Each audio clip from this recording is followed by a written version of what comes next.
Hi, good morning, everyone.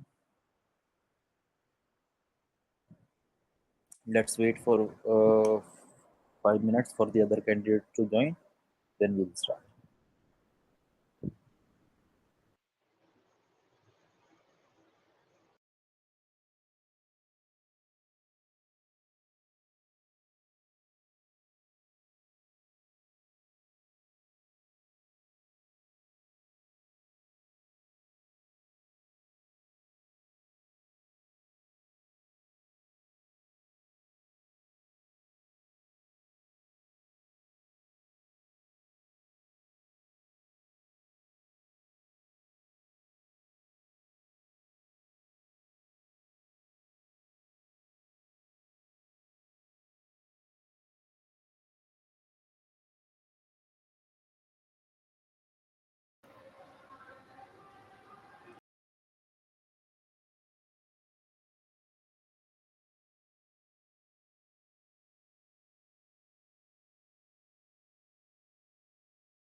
Yeah, I think most of the candidates have joined the class. So let's start the session. Okay. So guys, in our previous session, we were discussing on EC2 instances. Okay. Am I audible? Yeah, hi Vikas. Okay. So in our previous session, we were talking about EC2 instances. So in that series, if any one of you is having any kind of a doubt from the previous sessions, please let me know. Yeah, because actually we got a task to create Windows VM and connect it. So actually, I tried it with the normal steps which we follow for Mm-hmm. Linux, Mm-hmm. but it was not working. And then I was thinking to connect with a remote desktop, but it is not supporting in my system. Is there any other way that we can connect to that Okay, so the Windows? system that you are trying to connect to the server is Linux based or Windows based? Windows based. Okay, so remember when we were talking about the SSH, I told you that for connecting with the Windows laptop, you need to use the RDP protocol. Like my system doesn't support the RDP because of So system compatibility. So yeah, so you can install the third party tools. Let's say there are some third party tools available in the market. You can simply check that RDP connection tools, something like this, and you will get the third party tools. But by default, it will not be available, I would say, in some of the laptops. okay, okay, because I'll check that. Thank you. Sure. Yeah, guys. Next question, please.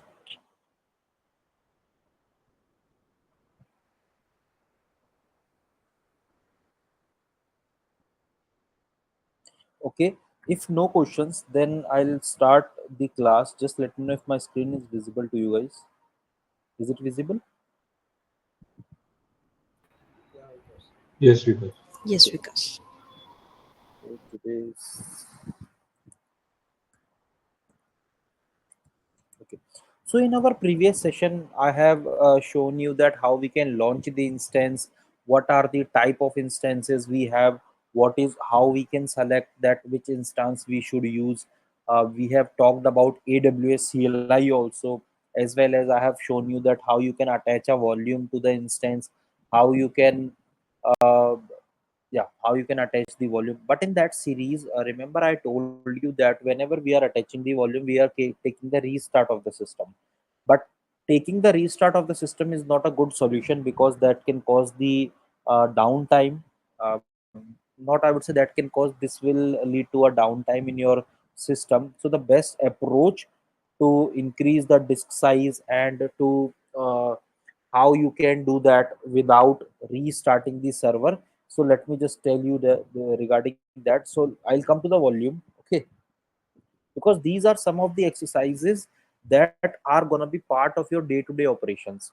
For an example, let's say you got an alert, hey, you are getting around 90% of the threshold is already being consumed. So and when you checked with your team members, they told you that whatever the logs or whatever the data is available onto the respective storage is mandatory to have it there. You cannot delete it. So the last option that you have is to increase the size of the storage. So and you also need to make sure that whenever you are increasing the size of the storage, it is not, you are not restarting your system. So for that, how to do that? So guys, I'm just showing you one of the examples by attaching a volume and increasing the size. The same thing you can use for the root volume or any kind of a volume. I'm not increasing the size of the root volume because it can because once we increase the size of the volume, we cannot reduce it. Okay, and that will cause a issue. Not, I would say, issue. It will cause, it will cost me. Okay, so I'll just use, let's say I'm creating 8 GB of this storage. Availability zone, I need to make sure that whatever the server I have used or whatever the server I am gonna use to attach onto it, the server should also be into the same availability zone. Okay, so here if I'll come to EC2 and if I click on instances, guys, although today we need to talk about auto scaling and all those things, but before that, these are some of the very important things that you should have in your mind when you are using the infrastructure. So that is why before directly jumping onto the load balancer and auto scaling, I am covering this important part also. Okay, so here you can see the server we have launched, it is into the availability zone B. So we should make sure that whatever the volume we are launching, it should be zone B. Okay, also guys, in our previous class I told you the difference between edge location, region and zone. Still anyone of you is having any kind of a doubt in these three definitions, please let me know, because without knowing the differences of these three, you cannot imagine a infrastructure which is having the high availability. Anyone is having any doubt in the zone, region or edge location?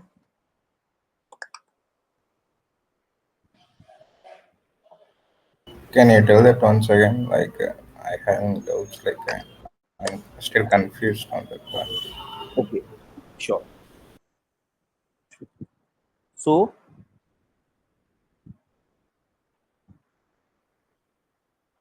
yeah, so if I talk about the reason, okay, guys, reason, it is always the geographical location, okay, of the data centers. Geographical location of the data centers, let's say Mumbai is one of the geographical location, but where exactly in Mumbai we don't know. But we are simply going to say that Mumbai is one having the data center. So here you can see all these are considered as the all these are considered as the reason, because in these regions Amazon is having their own data centers. Okay, then we have the availability zones.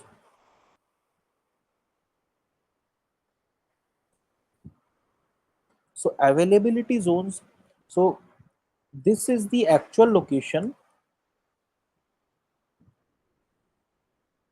where your physical data center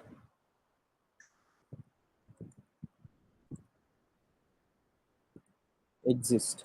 So when I say physical data center exists, let's consider a scenario that this is your reason. Okay, this is your reason. Let's say I'll give it as Mumbai. Okay, this is your Mumbai region. Now, in the Mumbai region, we have some locations. Let's say this is one, two, three, and four. Now, remember, guys, all of these locations are connected to each other. Okay, all these locations are connected to each other, and these are called the availability zone. When I say AZ, it means the availability zone or zone. This is AZ1, then we have AZ2, we have AZ3, we have AZ4. Now, what does that mean? These are the actual physical data centers under the Mumbai location. Okay. Now, then if the data centers are into Mumbai, why we are, again we have a question then, why we are segregating it in terms of the region and in terms of the zone? Because Mumbai is the geolocation, means uh, Mumbai, Delhi, Chennai, but where exactly in Mumbai, those where exactly in Mumbai those data center exist, those data centers are called the availability zone. Now these data centers are kilometers ahead from each other. This AZ1 is kilometers ahead, far away from AZ2, AZ3, and AZ4. Why? Because let's say if anything goes wrong and your this data center is not working, let's say this your this data center is not working, so still your traffic is going to be route from AZ3 and AZ4. There are, I have never seen a scenario where the complete region was down. So that is the use case of availability zones. The third thing here is the geolocation. Now what does this geolocation is all about? So guys, consider a scenario of let's say I'll give this.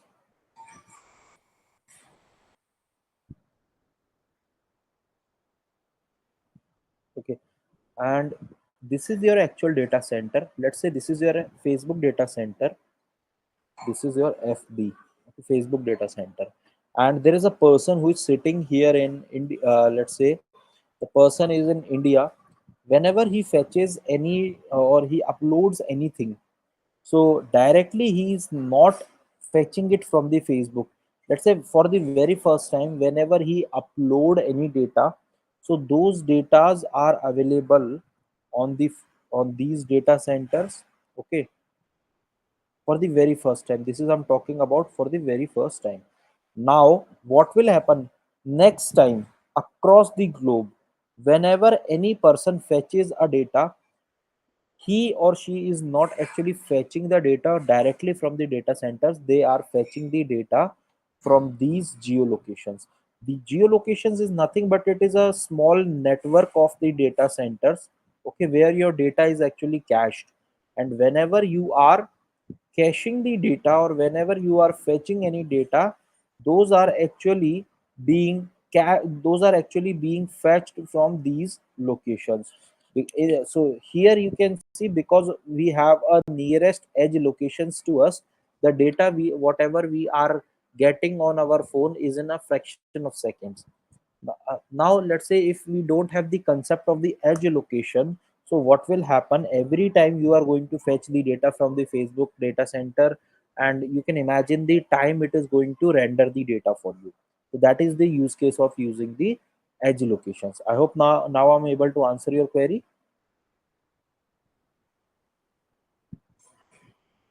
Yes, but I do have one doubt. Like you have spoke about the availability zone, right?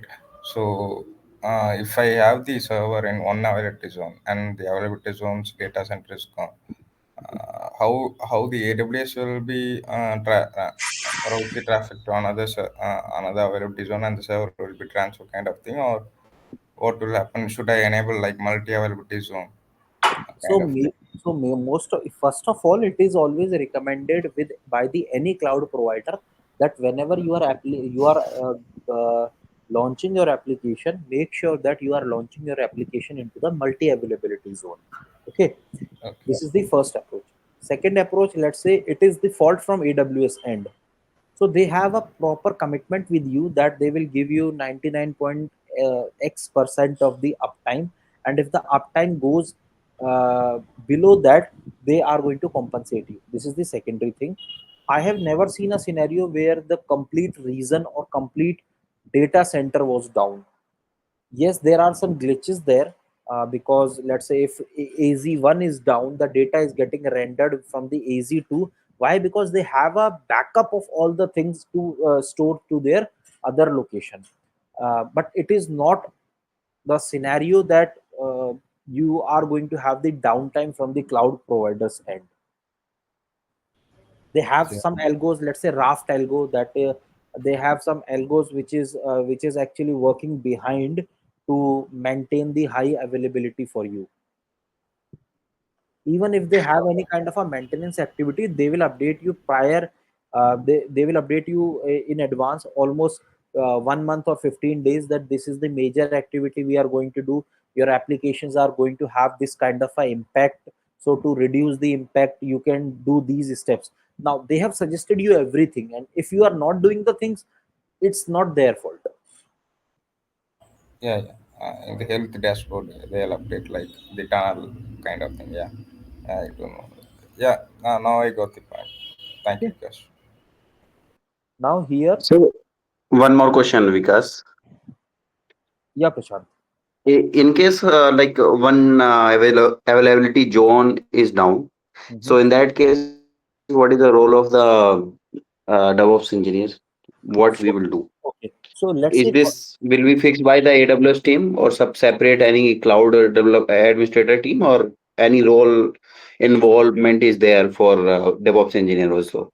So it totally depends on the nature of the issues. Let's say if the application is down, and because if I told you they have their own indicators, so they will update you in advance at the same time that our this zone is having this kind of a problem. Your services may be impact. Now your role is complete. You need not to do anything. The complete thing is being now managed by AWS, because we are using the managed services. All the downtimes and all the precautionary measures will be taken care by AWS at their end. But now consider a scenario where the issue is not from AWS end, the issue is from your application end. So what you can do, you still you have some kind of a, let's say, doubt that okay, this issue can be from the AWS end. So you can raise a support ticket with them and you can ask your query. I'm not saying that every time the issue will be from your end or from AWS end, but yes, you can raise your query if the issue is from their end, because it's not a major outage which they will notify. But if there is a very smaller outage from their end and they are not uh, sure about it, so you can raise a ticket with them and you can have a proper communication with them. So there is no role involved for getting all the servers up or getting all this data center or availability zone to get up. When the There is ball no role of DevOps engineer in that. when the role of DevOps engineer is the only when the issue is in your organization. If the issue is from AWS end, you need Mm, not to worry about that. okay. Okay. Because some part of DevOps engineer is also some involvement in AWS also. That's why I had this question. Yeah. Because we are also working on AWS also as an administrator Mhm. as, to some extent. So if the end, I'm again saying, if the issue is from your organizational end, you will be the one who is responding into it. But if the issue is from the, if the global outage is from the AWS end or from the vendor end, you can't do anything into it. You just need to have a communication with them. Okay, okay. Okay. The best example I can give you, few days back, guys, you all, those who are already working into the IT industry, some of the Google services were impacted. Now those Google services were impact. It's not your fault. You can only wait uh, for the issues to be fixed from the Google's end. There you cannot do anything. Okay, the same thing is with the AWS also. Now here you can see when I create onto the volume, I'm just giving availability zone snapshot ID. So guys, snapshot ID is basically whenever you are creating any volume from the backup. So what is snapshot? I'll tell you in few minutes. Okay, but here I'll create the volume. Okay,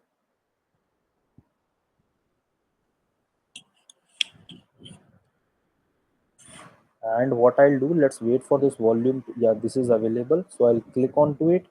Actions, attach this volume. Simply click the instance. I want to attach it. Just give the name. Let's say dev SDB. I'm giving it. Attach the volume. So I'll simply log in onto the respective server.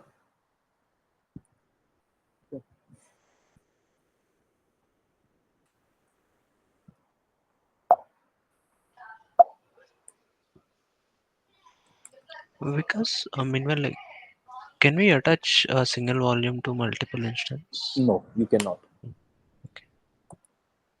For that, you need to use the NFS, that is the network file share service, where you can attach the same volume to the multiple locations. Okay, because it's a shareable. Uh, Vikas, can you repeat what is this volume? Volume is the storage, the hard disk.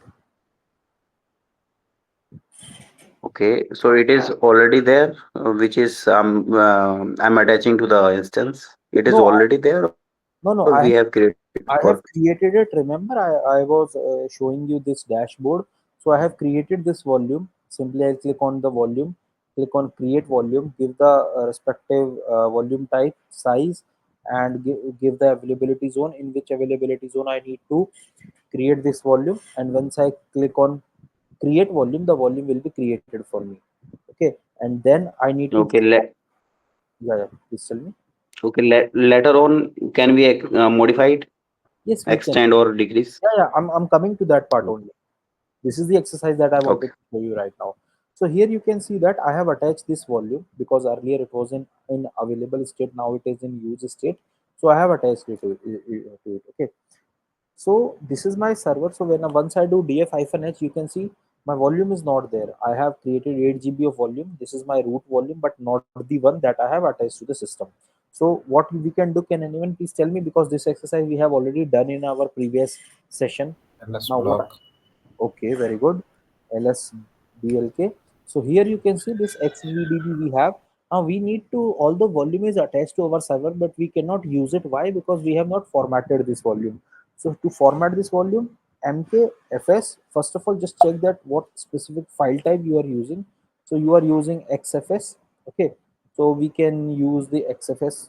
So MKFS dot XFS slash dev xvdb. Okay, this is done. So now we have formatted our volume. Now this volume we can use, but before that we need to do few other things. Let's say mkdir, and I'll make test. Okay, now I will mount what this dev xvdb with what test. So now you can see it is done. So if I use, so here you can see root test is already there. Okay, blkid.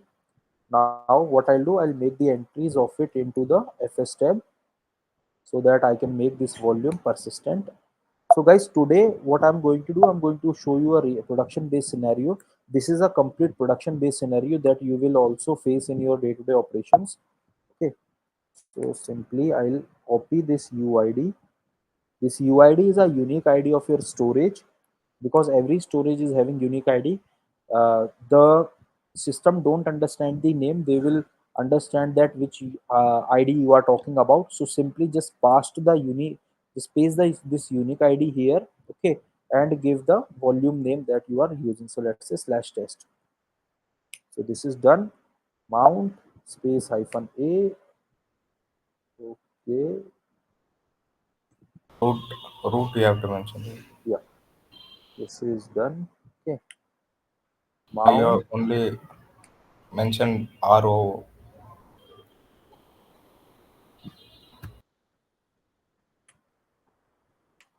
So we have done that. Now you can see this is here. Now this is the first thing that we have done. Now this is a scenario where your actual servers are going to work. Now come to the next scenario. Let's say instead of this 2%, your this space is around, let's say, has been used around 90%, and you need to increase this existing volume on your server. So how to do that? Okay, so guys, simply go to the respective volume that you need to increase. So in our case we have this volume. Okay, because this is not the root volume, so simply click on it and click on actions, go to modify volume, and here increase the size. So when you are making it as 10, it does not means it is going to be 18 GB, it will be 10 GB only. So only 2 GB is going to increase. Okay, the same thing, let's say if you make it 30, so it will be 30 GB, not 8 plus 30. So let's say if I'll make this volume as 10 GB, modify it. Okay, so now this volume modification is being requested. So here you can see this is in use. Just wait for a minute. Meanwhile, if you have any doubt, please let me know. Because what What is if, sorry. what if, you can, Anyone can ask, no issues. what if the volume state it's not available, and if you are changing in the server, what will happen then? Sorry, I didn't get your Like it question. will opt. So it's in what do you say? Like it's in process. Like volume state is not available now. Right now, right after modifying, Hmm. it will optimize right before optimization. If I change like in the server, it will show actually, right? If I change the volume, it will reflect in the server. Yeah, yeah. But It before is. It is. optimization, Wait. It is still what also in your server. You can see it is also in your server.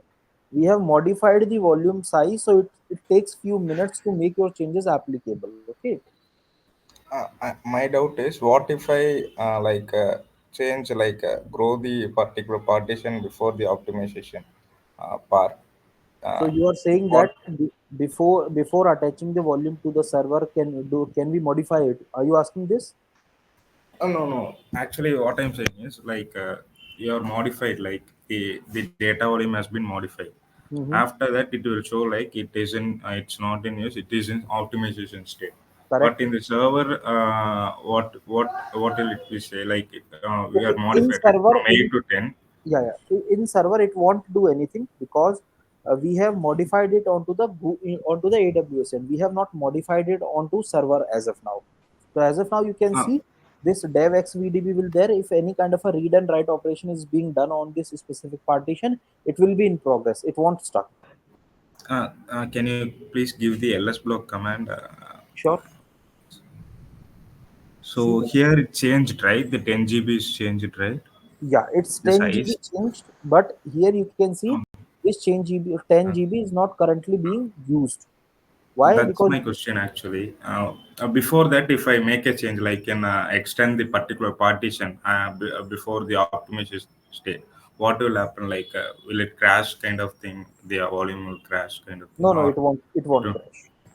we can do that, right? Like Right. before optimization, also we can do that. Like an emergency situation, the server ran out of volume, kind of thing. I faced a scenario, so that's why I asked. Before the optimization part, I have extended the partition. No, no. The scenario is totally different.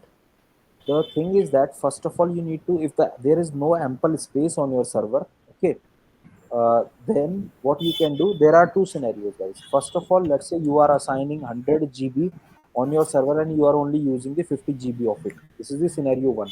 In that scenario, there is no requirement to remodify your volume. You just need to simply extend the remaining. But the scenario that I'm showing you right now is first modify the volume. Okay, modify the volume.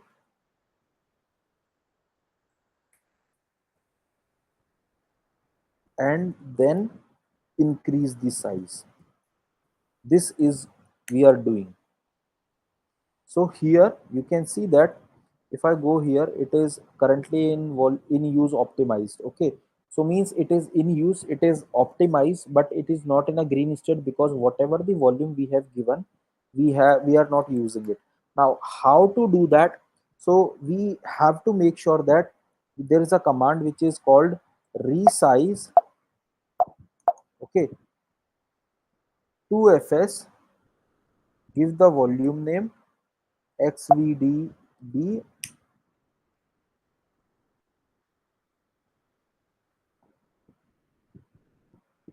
Uh, I think first you have to grow the yeah, yeah. partition. To, So grow part. Okay, give dev.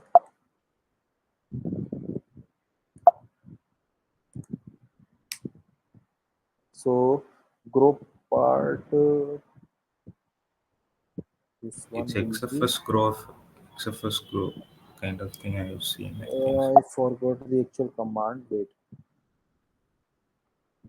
Increase the EBS volume for XFS. No, I forgot the actual command. Actually, it is grow fs part prop something like this. So for Linux based instance, this is we have done. Yeah, grow part this one. So grow first of all blk lsblk. So it will be this one. Okay, and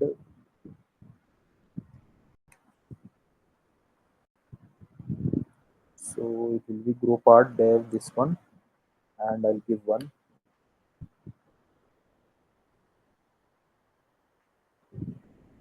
the EBS.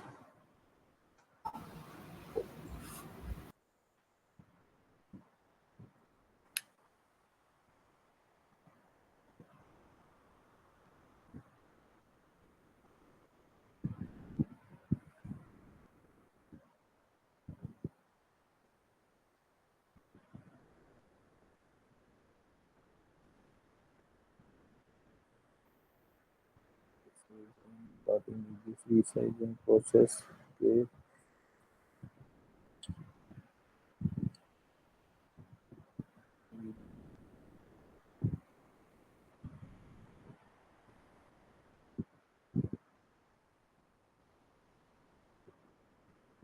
this is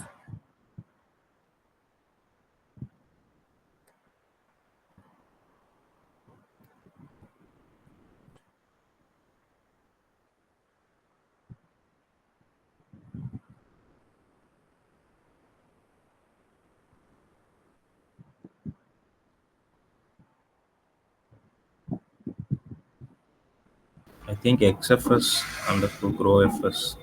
It's the partition like in XFS format, right? surface grow slash dev vdb. Yeah, I think now, yeah, now you can see that this is increased to 10 GB. We have simply used XFS GrowFS or DevXVDB. Now we can use this 10 GB for our use cases. So in this way, guys, you can increase the volume. Here you can see we have not restarted our server, and we have because we have not restarted the server, so we have make sure that there is no downtime. The interview question can be asked to you, or the real time scenario, hey, you need to increase the volume without restarting the server. How to do that? So this is the answer for this. So simply, if you talk about, this is a complete 4 step. The first one, uh, modify the volume. Okay. Second thing,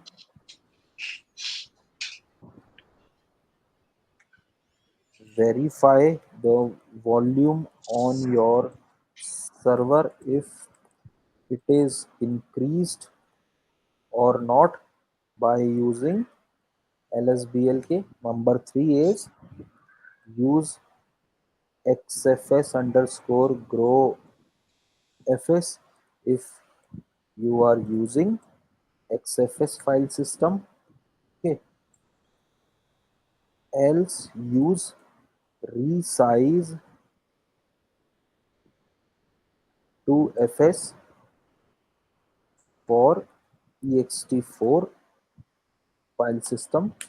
Fourth is re-verify using df-h command. So these are the four steps you need to perform when you need to modify the volume of your server. If you have any doubt till this point, guys, please let me know.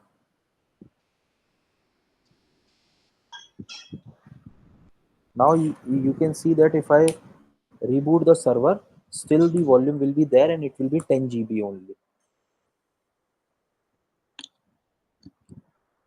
Because one more note, like we have added the role in the F-step entry, right? So if I didn't add the entry in the F-step of for the new volume, after restart it will be like gone, or Sorry, can you please repeat your question? we have added the F-step entry, right? After adding the new volume Mm-hmm. in the server.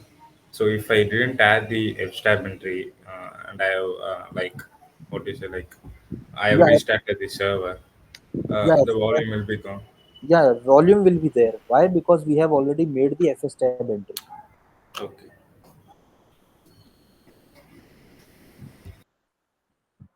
Because Yeah, please tell me. I'm working on the Oracle database. Okay, if I'm doing a full database export uh, via the easy to instance, at the time when it is getting the space is getting filled up, if I'm passing this command at the add that is grow part command, will that be helpful? Yeah, Is this that will be. But please check that which file system you are using. If you are using the XFS, then you need to use XFS. If you are using ext4, then you need to use the resize to fs command. okay? Based on the file system, I have to pass the command. Yes. Also make sure that the volume is modified on your volume from the console. Then only you can do it. If it is not modified from there, then you can't do anything on your server.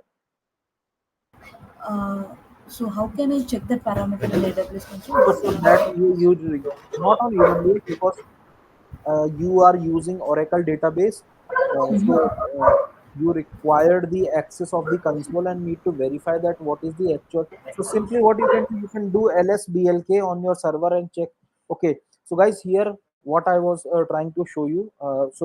Let me just complete first your query. So just check lsblk if the required volume is, let's say, currently you are using 100 GB, okay, and 100 GB is about to finish or about to fill. And when you do lsblk, you found that it is still 100 GB, then first of all you need to modify the volume. First of all you need to modify the volume from the console. Okay, then verify using the lsblk.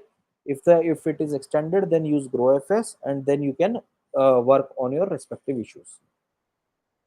So first I have to make the modifications in the AWS, then First of come all, to you need to the make first of all you need to make sure from the server using the okay. lsblk command. Okay. Okay, okay, fine, fine. Okay. Now, guys, And what is the difference between GP2 and GP3, the volume type? so these are the general purpose GP2 and GP3. Basically, we are using general purpose 3 because, as I told you, that we don't require a very heavy application which is having very high throughput. So that is why we are using GP3. GP2 is a bit more expensive as compared to GP3. It will provide you better input output, better throughput, better read write speed. So in this way, this volume type goes on. But the method of extending the volume, modifying the volume will be the same for any type of volume. GP2 is comparatively expensive than GP3, am I right? Yes. So in input and output operations also effective in GP3 or GP2? GP2 is will be better in terms of the input output Oh, operation, okay, okay, okay, or you okay, can thank say you. IOPS speed is better in GP2. Fine, okay. Okay. Now guys, this is the scenario. Now, as I told you that whenever you are making any changes into the root volume or into the, sorry, into the FS tab, make sure the entry is correct, otherwise your server won't come up. The same thing happened here. I have made the changes into the volume. Okay, you can see if you go here and check the IP of the server, the IP of the server is the same 65.0.11.102, and what I'm using here, okay, the IP is changed. That is why I'm getting this issue. But I'll come to the part which is related to the. So I'll change After restart, that. the public IP will be changed, right? I think, I have rebooted or restarted. Restarted, the public IP will be changed, I think so. Yeah, yeah. So yeah. So it is changed. So now here you can see when I do df-h, my root partition has been removed. Why? Because I have done some kind of a wrong entry into the FS tab. So this at no time should be not like this. Okay, this should be something uh, different. So here if you do mount hyphen a, then only you will, sorry, this one, yeah. So it is here root test. Why it was not showing? Because I was checking it with the help of the this user. So you need to make sure that the volume, whatever the mount point you are creating, should have the permission for all the users. Otherwise, it won't be visible. Okay. So here, see that guys, my volume is still there. Now let's do one thing. Let's try to give you a scenario. Okay. Uh, root, so etc fs tab. I'll do one thing. I'll make some wrong entries in the volume. Okay. So for an yy and I'll simply so let me just make some wrong entries.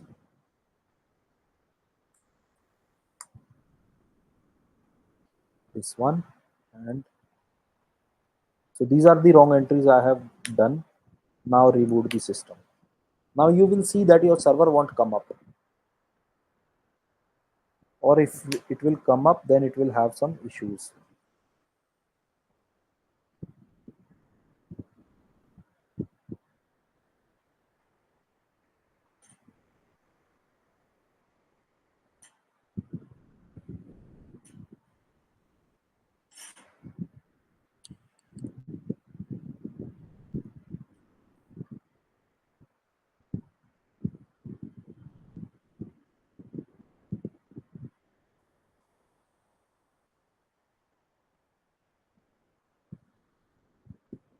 So you can see the server is having the same IP, but I'm not able to log in.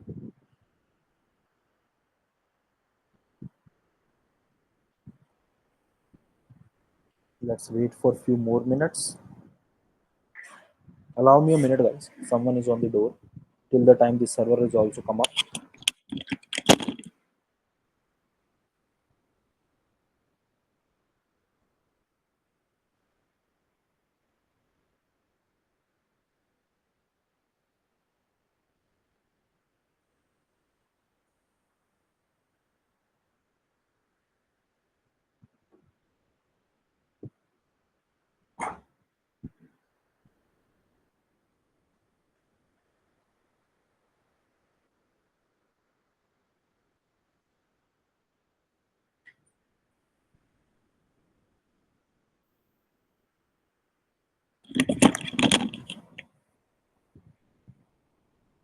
So the IP address of the server is, so this is the IP address. Let's see if we are able to log in.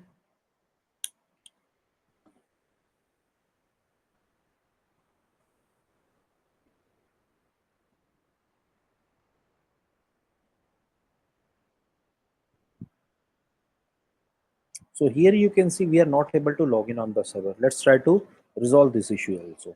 Simply click on the server. Okay, go to the, first of all, you can click on monitor and troubleshoot. So you can try to connect with the server from the serial console also. Let's try to connect. I'll show you all the methods how you can resolve this issue. Let's see that are we able to uh, log in it from here. No, we are not. So you can see error in establishing SSH connection. Okay, simply I'll click on actions. Let's see instance settings,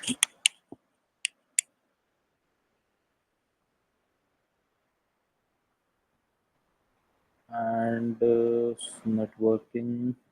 Do we have nothing under security? This one, monitor and troubleshooting. So let's try to get the serial console if we can. You can see it in system screenshot or system log, Yeah, right? yeah.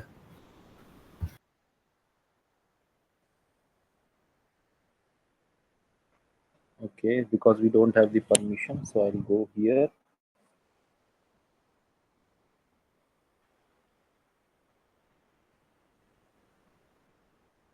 Get system log. So you can see that we are in an emergency mode. Okay, so we cannot open access to the console because the root account is locked. So let's. So this is happened because we have. You can see that it is saying that dependency failed for this, and we have made these changes. So we have done some wrong changes into it. Okay, so we do, although we don't have access, we are going to use. So this is one of the approach that you can see. Now there are some scenarios also, guys, that I wanted to highlight here. Let's say if your system got crashed in this manner. Okay, and now you require the help from AWS. So the very first thing AWS will require from your end is the system log. So simply you can go into this system, this instance settings, and check the get system log. Copy all the logs and share it with AWS. They will analyze it and they will help you out to resolve the issue if you are not able to do so. Okay, but now what next we need to do? Just a second.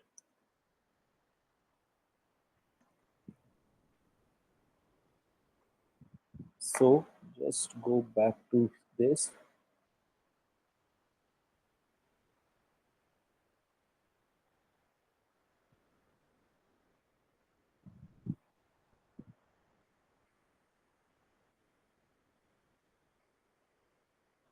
Simply I'll do, I'll stop my this instance because I don't want to terminate this instance.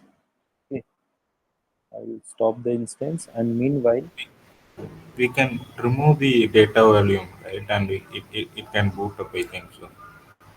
yeah, If we remove the volume which we have attached earlier, the external volume, it will boot up, I think so.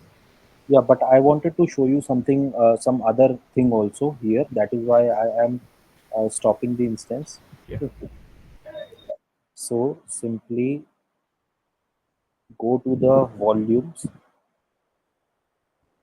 First of all, guys, in this scenario, we can remove the root volume. Okay, so here you can see that uh, this is our root volume. So simply click on this volume and detach this volume. So now what we have done, we have simply detached the root volume. We have not detached the separate volume, but we have detached the root volume. Okay. Now let's do one more thing now to recover our instance, because downtime, this kind of a downtime for few minutes we can afford, but we cannot afford the data loss. Okay. So in that scenario, what we are next going to do is simply launch the instance.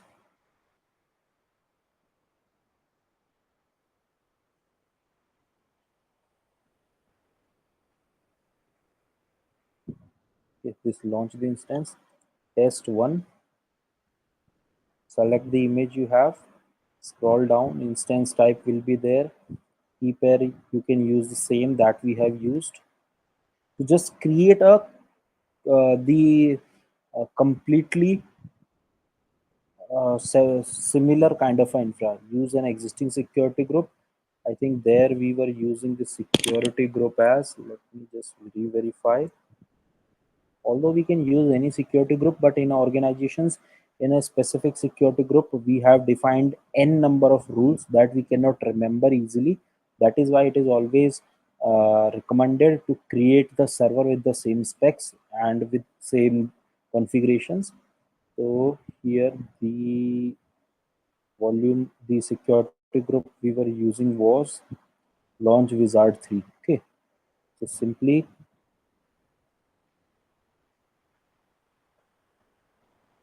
yeah, here I can use the launch wizard 3. Now configure storage. So here what we can do is, instead of this volume we can give our own volume. Okay,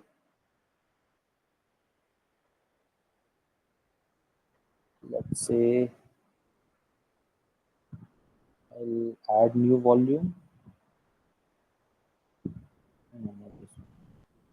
So configure storage, this volume will be there.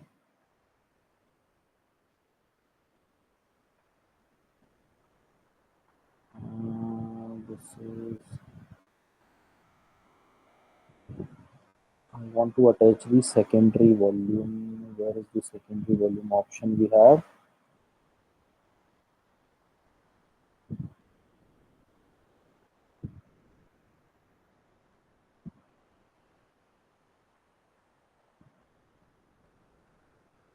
So this is the AMI root volume. Add new volume, and this volume will be the dev SDB. Do we have any snapshots of it? Not exactly. Size will be this one. Delete on termination, throughput. Simply we can give the volume name here. Okay, snapshot. What is the name of the volume was?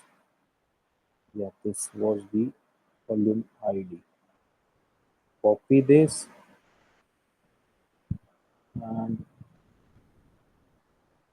yeah, this is the volume, and simply whatever the value we have, launch tenancy, share tenancy we are going to use. Launch,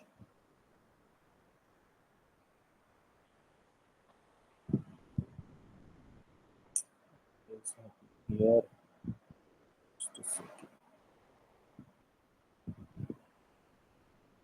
Launch instance.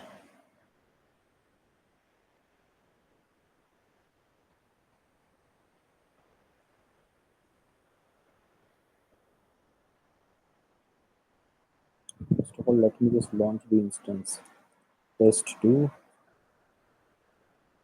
and all the things are fine. This one, launch.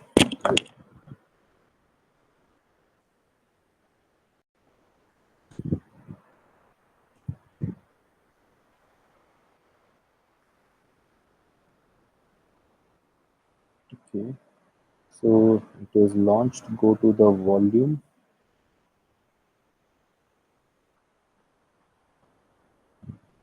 What was the volume we were using? But this volume is available.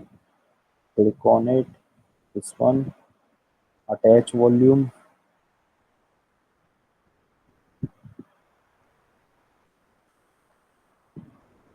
Add SDB. Attach this volume.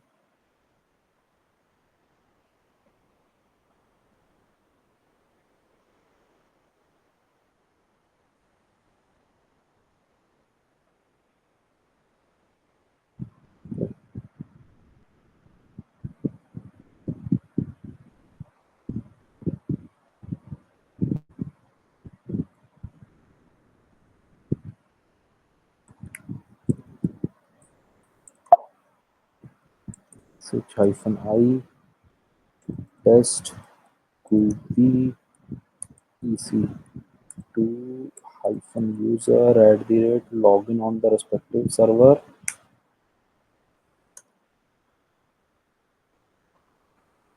Okay, this one. So first of all, let's mount one. So you can give any name. I'm just giving my this name. Okay.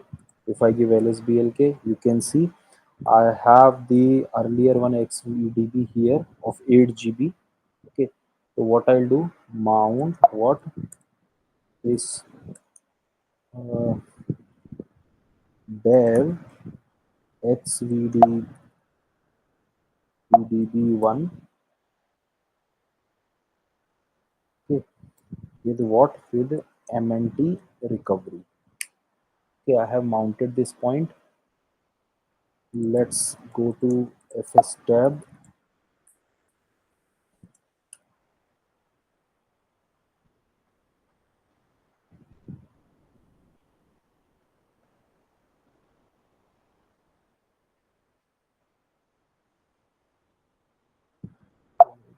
think I have been mnt recovery etc fs tab. Yeah, so here you can see that this was our affected one. Okay, so I'll delete it, and I'll also simply, instead of deleting it, what I can do, I'll simply comment this line. Okay, and copy this, save this. Okay, after that, what I need to do, I need to unmount the existing one. So for unmounting means this one, mnt, okay, recovery. So I have unmounted it, df-h. Now I have unmounted it. Now what I need to do, simply I'll go to the respective volume once again, and I need to detach again from the respective server. So I think this was the volume we were using. So I'll simply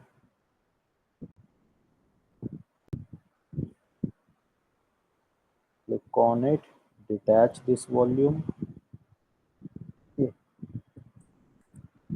So if you use lsblk, you can see the volume is detached from them. So I'll simply exit. Okay, attach the same volume to the server which is in a stopped state.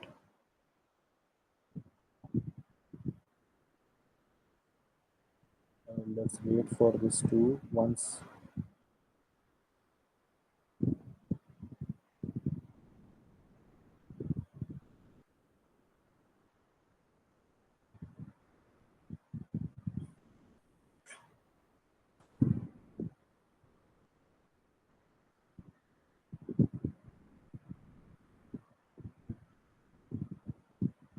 it's available now.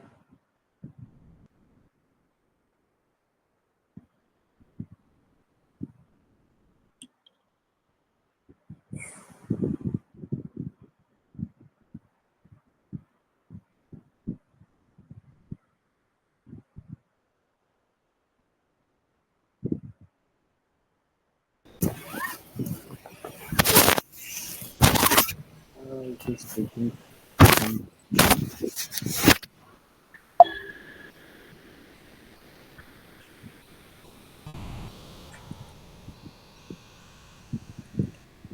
Let's verify that this is removed. Yes, it is.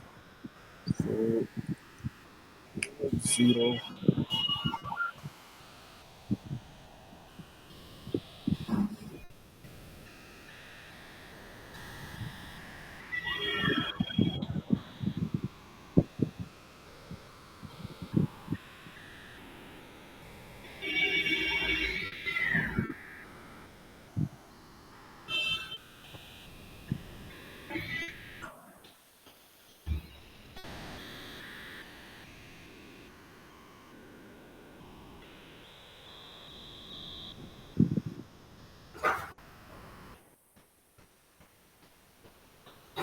I'll go to the instances which one I have recently created. Yeah, 1055. If I go to storages, how many is showing for us?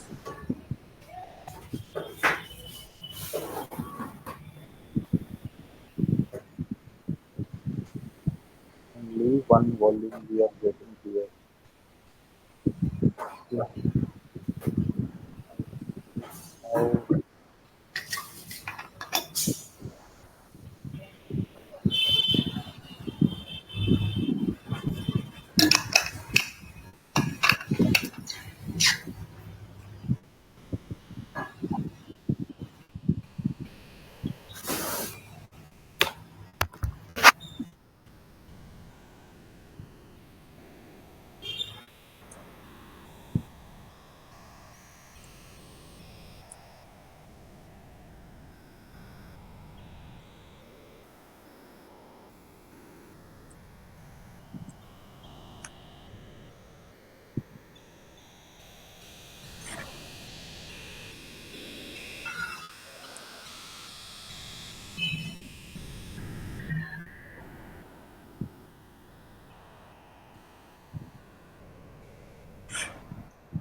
Now, yeah, now status is okay.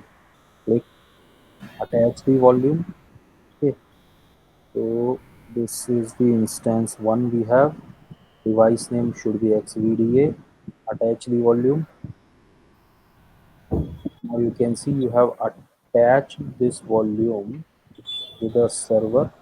Okay, go to the instance. This is your instance. Okay, start this instance.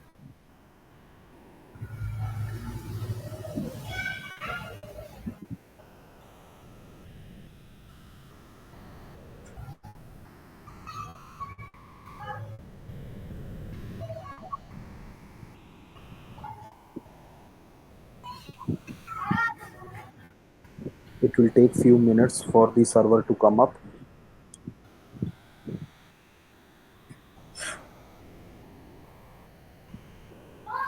So now here let me try to re-log in on the system.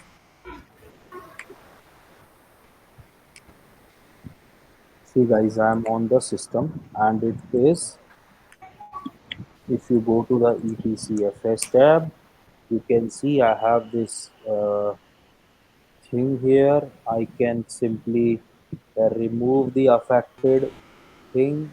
Okay, simply pop give the, wait, if I still need that volume to be persistent. So what I can do here, this root test, just verify the BLK ID. It is this one, the 38, not 38C, I would say the 38C. Yeah, it's the 38C mount space hyphen A. So you can see your volume is there. You have recovered the same instance that we have created. I have not made anything new into this. For your, you can see that if it is the new server, the history will not be there. It is the same server on which we got the issue. So this is one of the trickiest thing that you are going to work on when there is some kind of a data got corrupted. Now if you have any kind of a doubt, please let me know. Because can you summarize the steps what you have done? Sure, I'll do that. If you can repeat. Sure, I'll do that. Okay.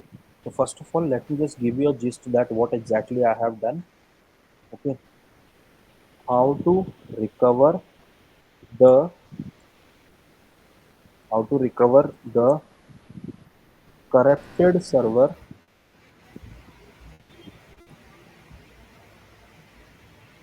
when we One have, more thing, Vikas.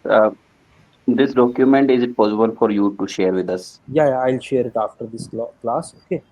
How to recover the corrupted server when we have made wrong entry in slash etc fs tab. Okay. Step number one. So I'll again show you. I hope that that will be fine for you when I'm going to show it again to you. Guys, please confirm. Shall I show the demo again and start Yes, writing the steps. Please. Yes, please. So etc fs tab. So just a scenario that you have made some kind of a wrong entry into the system. Okay. So this is the first thing that, let's say this one, and just I have made the wrong entry. Okay. Now I'll reboot the server and you will find that my this server won't come up.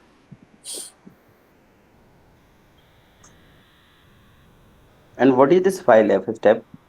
etcfs tab is the Where? file in your in your Linux system which will make your or which will make your peripheral storage as a persistent one, so that once your server got restarted, the respective volume or respective mount point will not be vanished from your server. Okay. Okay, this is the only file where you need to make the entries. Okay. And what is the location where all the VM related files are there? Virtual etc machine files are slash there slash after slash etc. Remember, slash etc. no, no, not exactly the slash etc. Remember when we were talking about the file system chapter, there I have shown you that slash opt is there, where is there, lib is there, bin is there, slash mnt, slash media. So all of those folders will be there, which are responsible for managing your Linux system. Okay. Okay. Actually, in last class I was absent, so No, that's no, why this was the part maybe of I. the Linux chapter.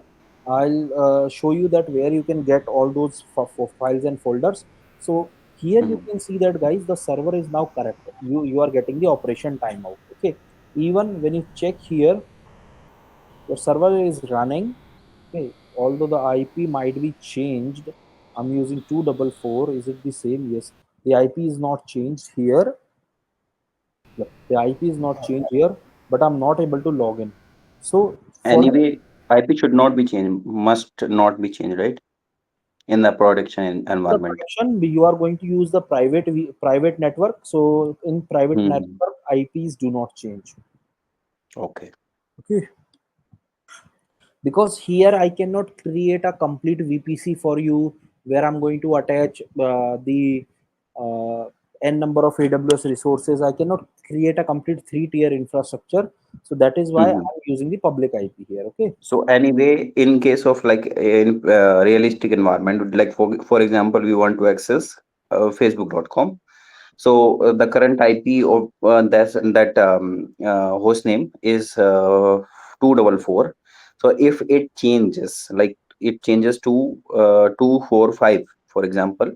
So in Mhm. that case, there will be no production impact, right? So once we hit facebook.com, so it will directly go to 245 IP address, right? So actually, in the production, we don't talk in terms of the IP addresses. We talk with the help of the load balancer URL. Okay. So Mhm. what Mhm. load balancer will do? We will have all the respective servers behind the load balancer. Okay. So Mhm. it's the responsibility of load balancer to route the traffic to the respective servers. You need not to worry about the IP address. Okay, based on the DNS Correct. link. Correct. Yeah. Okay. I'll come to that part because load balancer is one of the discussions we are going to have. I'll come to that part. Yeah. Okay. Yeah, Now yeah, got it. here you can see that guys, the server is corrupted. I'm not able to log in. Okay. So the very first step, stop the affected server. Okay. So this is our affected server. So I'm going to stop this server. Okay. Next step I need to do is detach the root volume from the affected server. Okay. And step number 3 is launch a recovery recovery server of the same specs. So step 1 we have already done, we have stopped the server. Step 2, what we can do here, go to the volumes. Okay, under the volumes guys, this is your volume. Okay, so detach this volume Now this volume is detached, so it's available. Okay, yeah. So detach the volume, launch a recovery server of the same specs. So if I go into the instances, I have one of the server which is test2. Okay, so test2 is my recovery server. So I'm going to simply start it because I have created it few minutes ago. So I just need to restart it.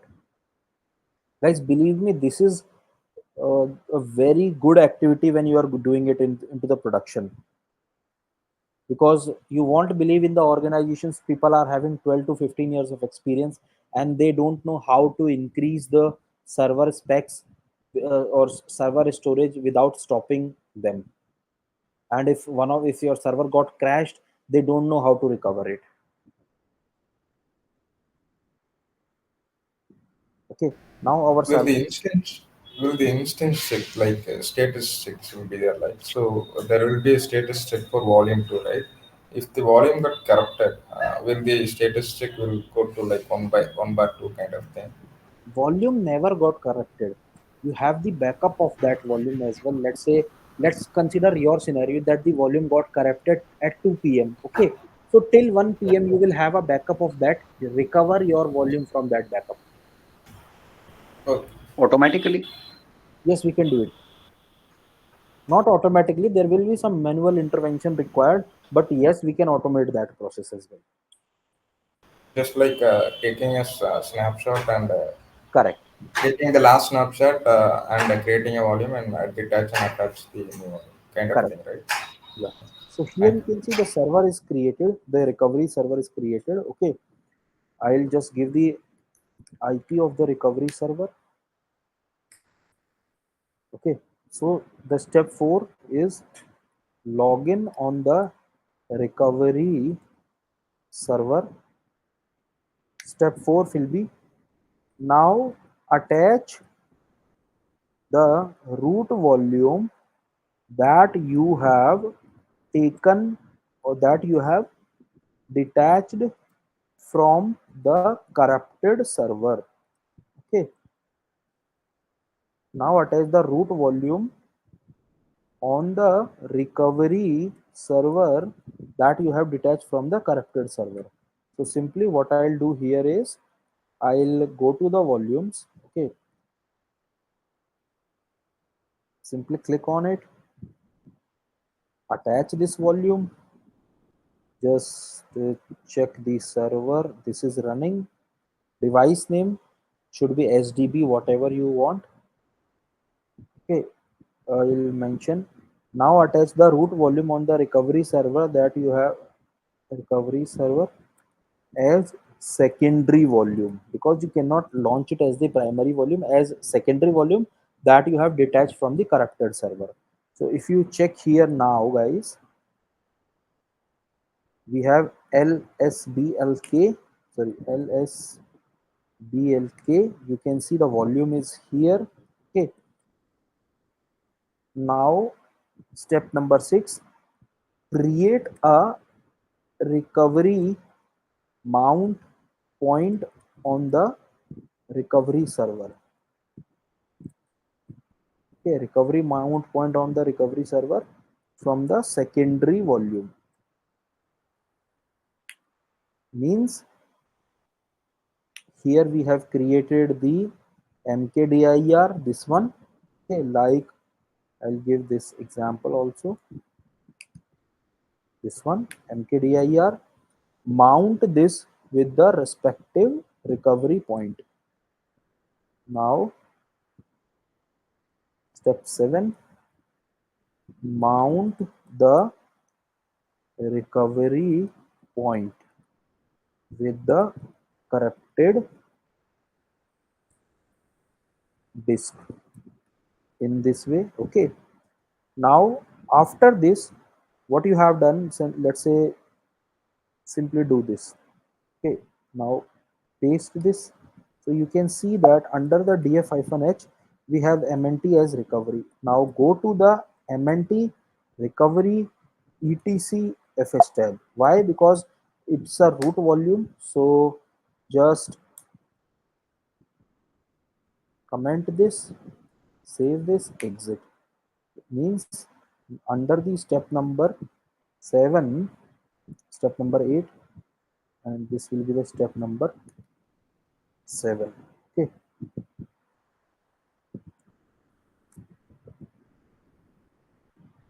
go to the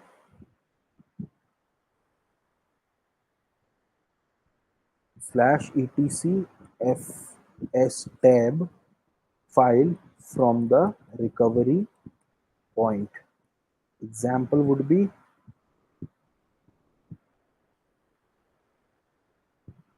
this one, and comment or delete the affected entries. Okay, this step is also done. So after step 8, the ninth step will be now remove the affected volume from the recovery server, or you can say now detach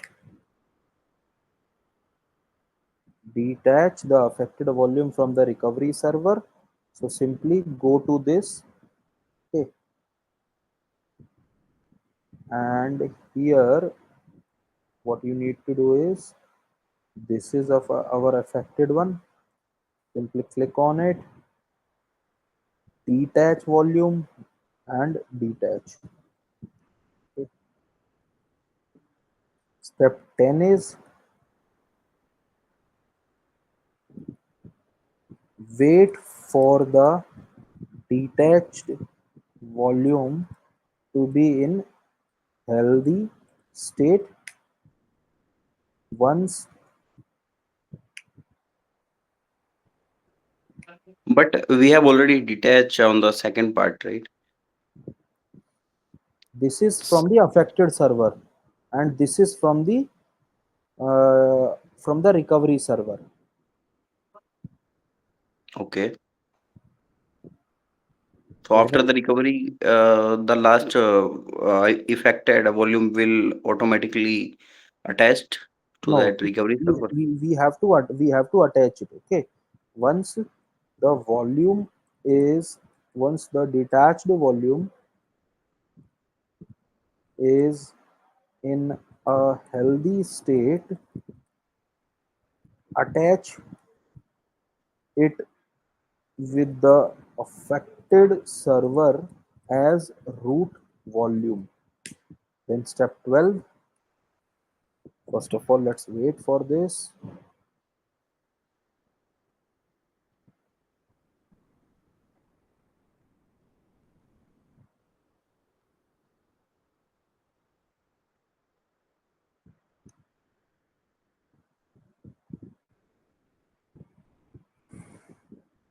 Yeah, now you can see it's available. Click on it,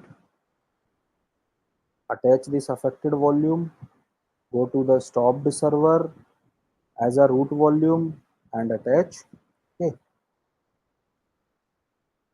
this step is also done.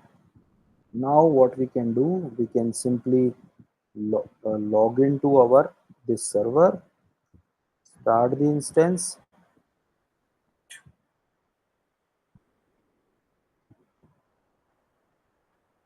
and I'm going to stop the recovery server because it is going to cost me. The beauty of recovery server is that, let's say if you have the server, the affected server was of the 24 GB of RAM and 12 core of CPU, you need not to create the complete specs like that. Although the security group and everything should be the same, but yes, you can create a simple t2.micro instance and do the operations, and then do the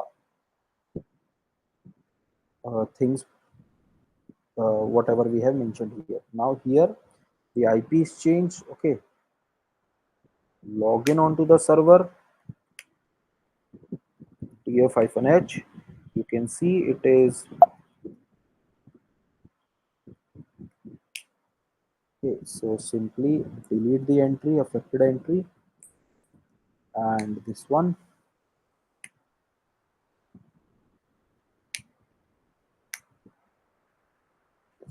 Sudo hyphen I win etcfs tab.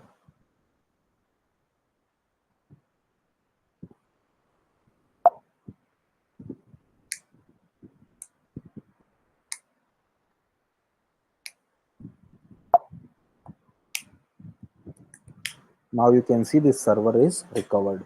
The step 12 will be, once the detached volume is in healthy stage, attach it with the affected server as root volume, log in to the affected server. Okay, remove, provide the correct entries, and mount hyphen a. That's these 12 steps you need to perform. I hope I'm able to answer your query now, guys. If you still have any kind of a doubt, please let me know.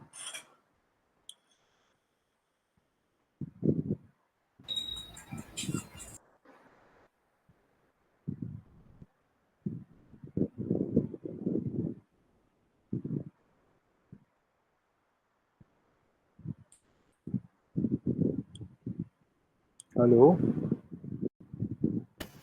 Yeah, we got it. Yes. Yes, thank you. So in So, this, yeah, please go ahead. so it's one way of recovery. What if like relaunching the instance with the AMI backups Yes, you can enable? do that also. This will be So, but we won't get the IP, right? yeah. It IP will will be change the. yes. IP will be different. Then again, what you need to do, delete the existing one and attach the this IP, the private IP. Remember, I showed you into the previous session that Yeah. So if it is in load balancer, it's not issue. We can create a target group and map that particular instance. but this Uh, can be helpful when you are handling yeah, yeah. databases. Yes, yes, yes. And No let's doubts. say some of your server which don't have the backup planning, you can use it Yeah, there. This yeah, is yeah, one of the things that you need, that you may face during your infrastructure upgradation or db backups or db corruption or server corrupted. So this will be helpful for you, and it is one of the trickiest part for the people to understand. That is why I have shown you, because it's a complete production based scenario. yeah. Yeah, Because we got even, it. let's say, even let's forget about recovering the server, increasing the volume or attaching a new volume will be your regular task. Okay, and in that scenario, if you encounter this issue, then in this way you can help, you can sort it out. Yeah, yeah, yes. Okay. Thank you. I got it. I got it. Yeah.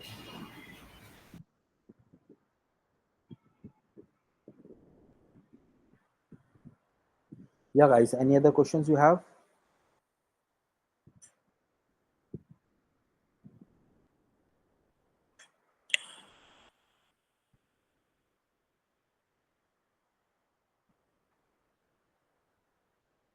Okay, if no questions, then let's do one thing. Let's take a short break of 10 minutes and we will rejoin with the session where we are leaving it as of now.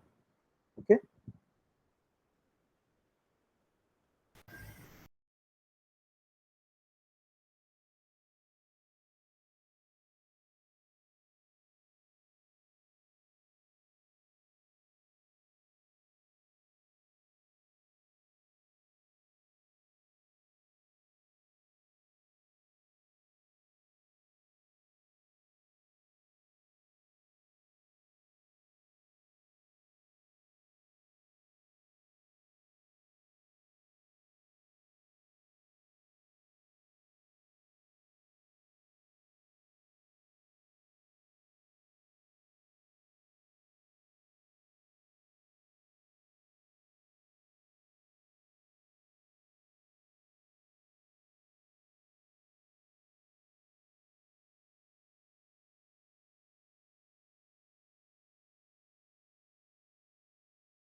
Hey guys, I hope all of you are back now. If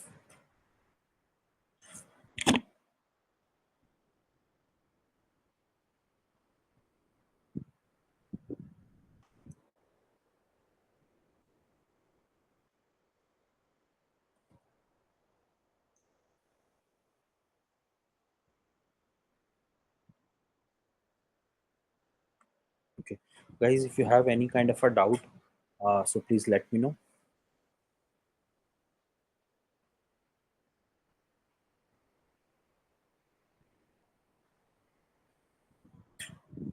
Okay, Mahesh, sorry I missed your message. So can you please tell me what was your query?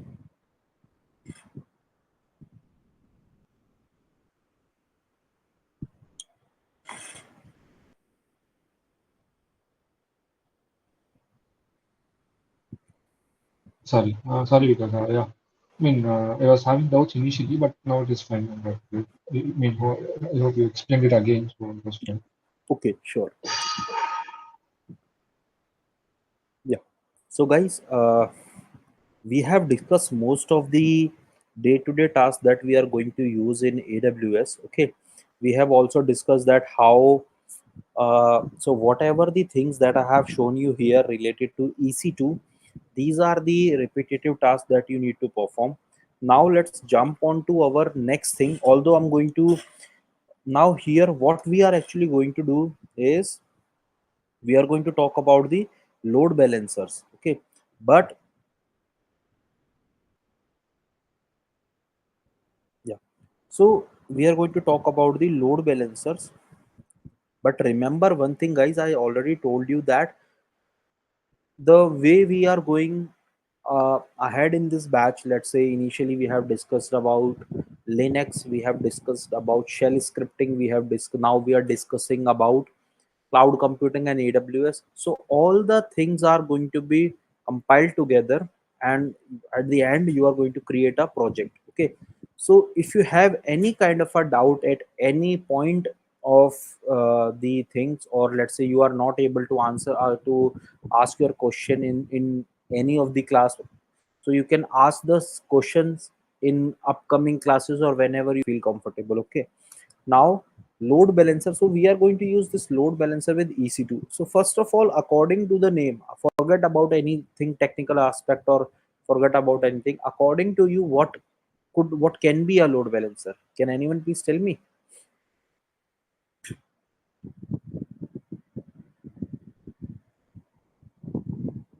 routes the traffic from whenever the traffic is heavy, it diverts to the other networking system. Okay, or let's say if the traffic is not heavy, it is not going to route the things.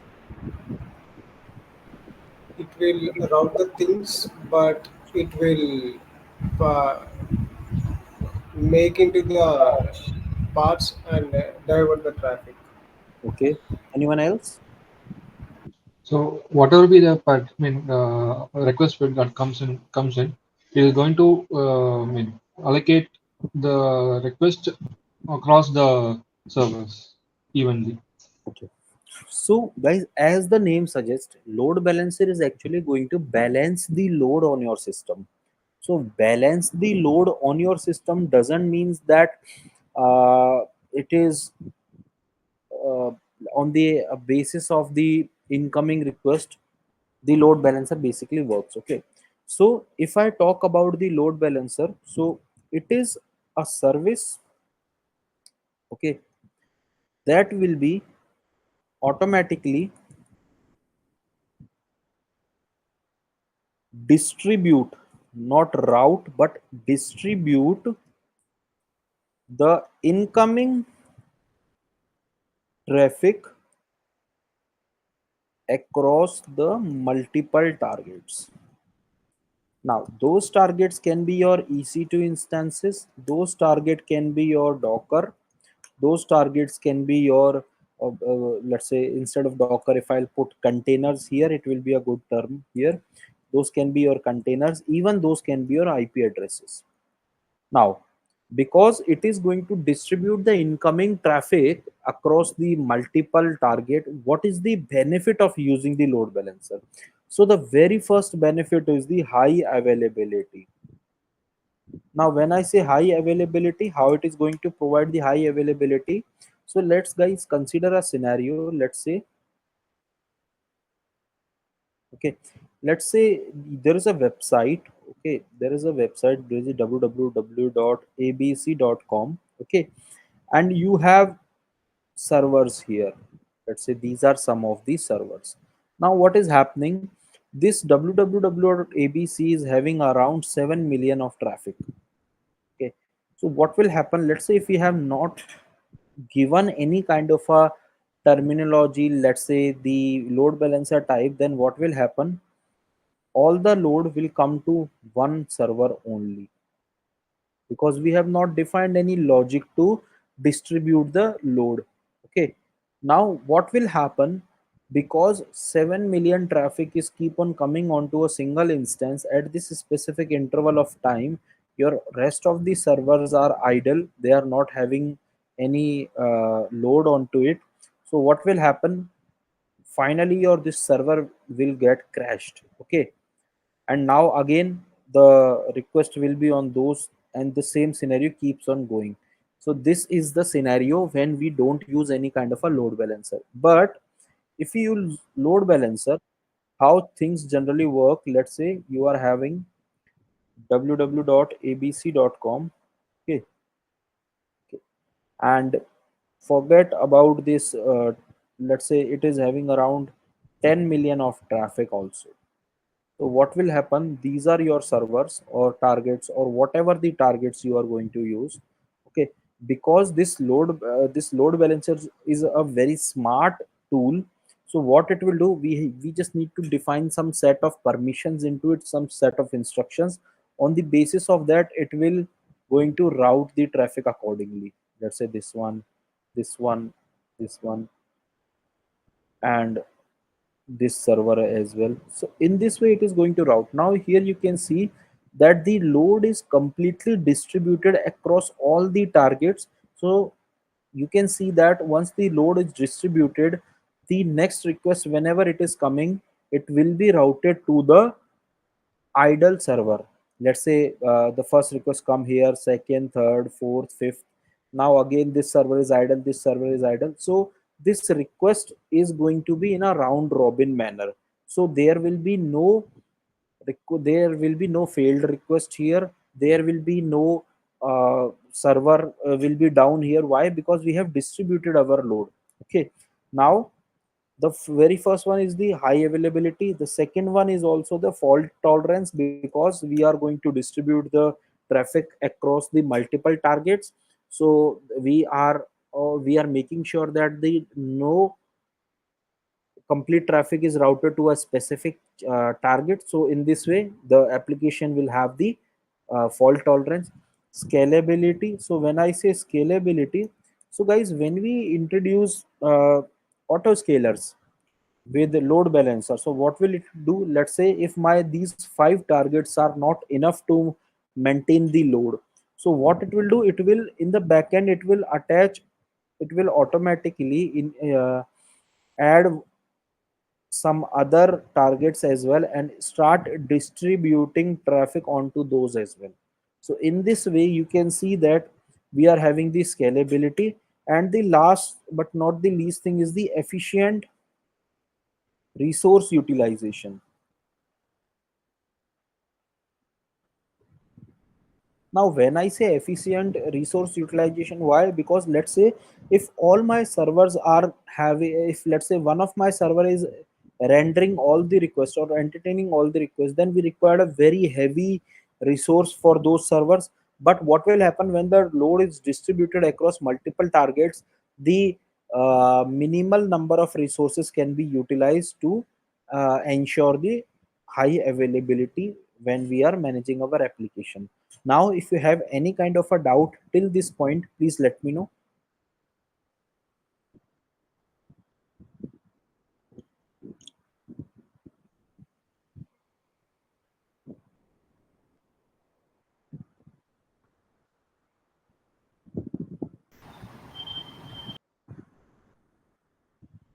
Okay, if no doubt, then let's jump onto AWS. So under, let's say if you want to find out load balancers, okay, so simply into your services you can search load balancers. Okay, so once you click onto it, you will be redirected to the load balancer page. So this is your complete load balancer. Okay, this is your complete load balancer dashboard, you can say. So for creating a load balancer, what you need to do is simply click on create load balancer. Now here you can see that we are getting multiple type of load balancer, and we have one of the also load balancer which is recently obsoleted. So here you can see we have four type of load balancers. So the first one is the application load balancer, the second one is the network load balancer, the third one is the gateway load balancer, and the another is the classic load balancer.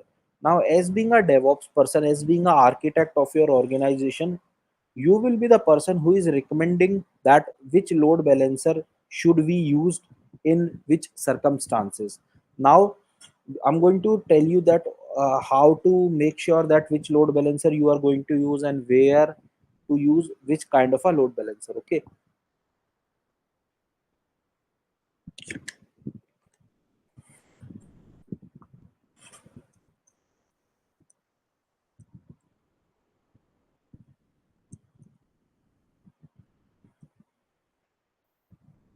so the very first one is, guys, the application load balancer. Okay, let's talk about this application load balancer. Even you can get the details by clicking onto the info that how this specific load balancer work and where to use this specific load balancer. But let me come to this part.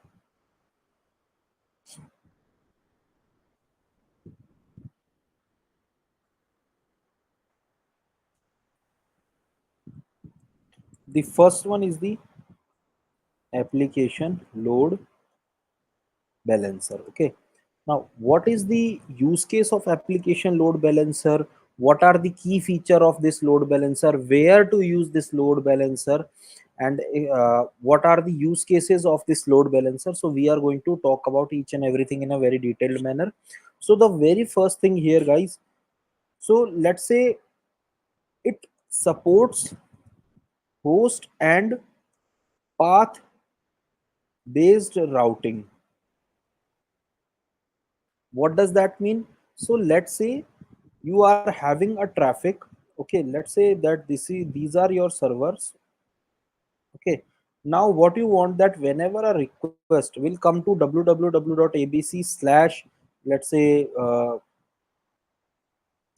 a slash b slash c slash d, so the same request will be handled with single load balancer, and the respective should be routed to the different server. So what will we will do, let's say whenever a request come to slash a, it will be routed on this one. Whenever a request will come to this let's say this one, so slash b slash c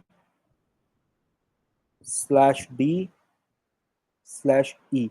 Now you can see that according to the use cases, the best example I can give you, you most have people have used let's say some kind of a payment app. Let's say let's talk about the Paytm. So once you are using the Paytm website, you can see that there will be a single URL, paytm.com. Whenever you click onto the recharge tab, the you will be routed to recharge. Whenever you click on you can say payments tab, you will be routed to payment. For wallet, you will be routed to wallet.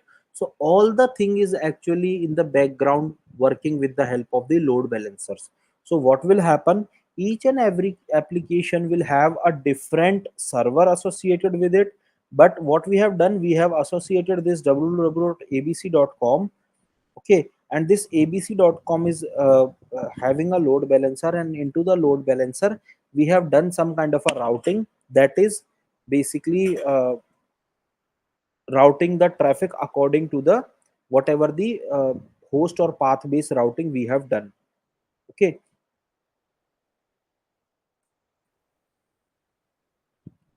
Any doubts as of now, guys?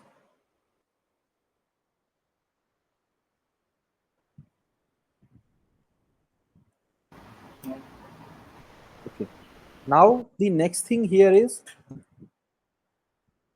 the other difference here is I can give you, let's say, slash a slash b slash c, or let's say whenever a request come to the, it should route to let's say 123.com, or let's say 234.com. So we can also make sure with this. Second thing is it works on layer 7 of OSI model. So what layer 7 will tell you, it basically works onto the application layer.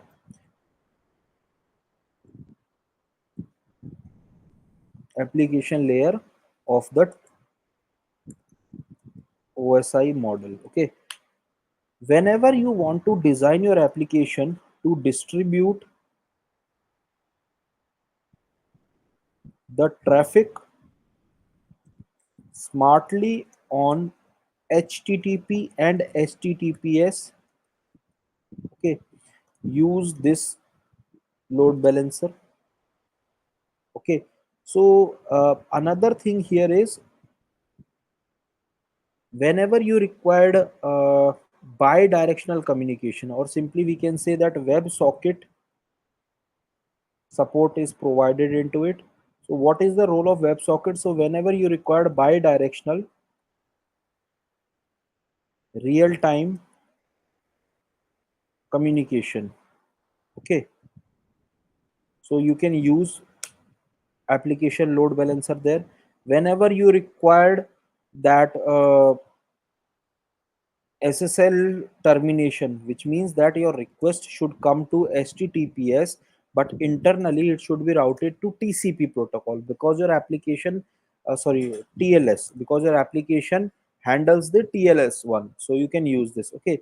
Another thing, whenever you want to use some kind of a fixed responses, okay, number 6 is whenever you require fixed responses. So when I say fixed responses, so let's say if my traffic come to a specific target, okay, and I want that the specific page should render, let's say it should render the index.html page, so we can use, so it should render some hello.html page. So in that scenario we should use the uh, application load balancer. On the other hand, if we are sure that we need to our end targets should be an IP address or a EC2 instance, okay, then we can use this load balancer. And the last one is whenever we required some kind of a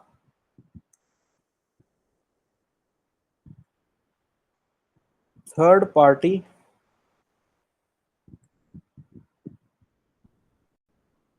authentication, whenever we require third party authentication support, let's say the OIDC, it is the third party authentication, some kind of a, let's say, cognito or any kind of a third party authentication support, then we can use the application based load balancer. Whenever we require the web application firewall, okay, WAF support, then we can use the application load balancer. So in these scenarios, guys, you can use the uh, application load balancer. Okay. Now where are the we can say that some of the examples or some of the things that you should make sure that whenever you are giving a suggestion to use a load balancer, out of all the three load balancers, okay, this is the cheapest load balancer.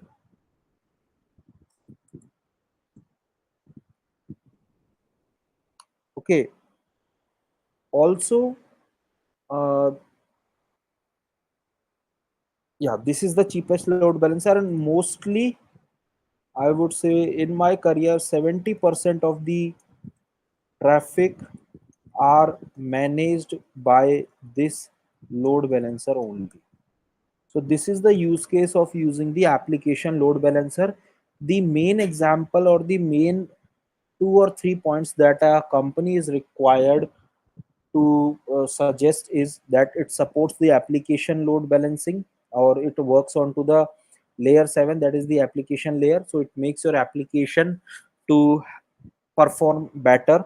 Okay, it will also support the host and path based routing, the SSL termination. So these are some of the key factors that makes application load balancer is one of the leader in the market. Okay, now if you have any doubt till this point, please let me know.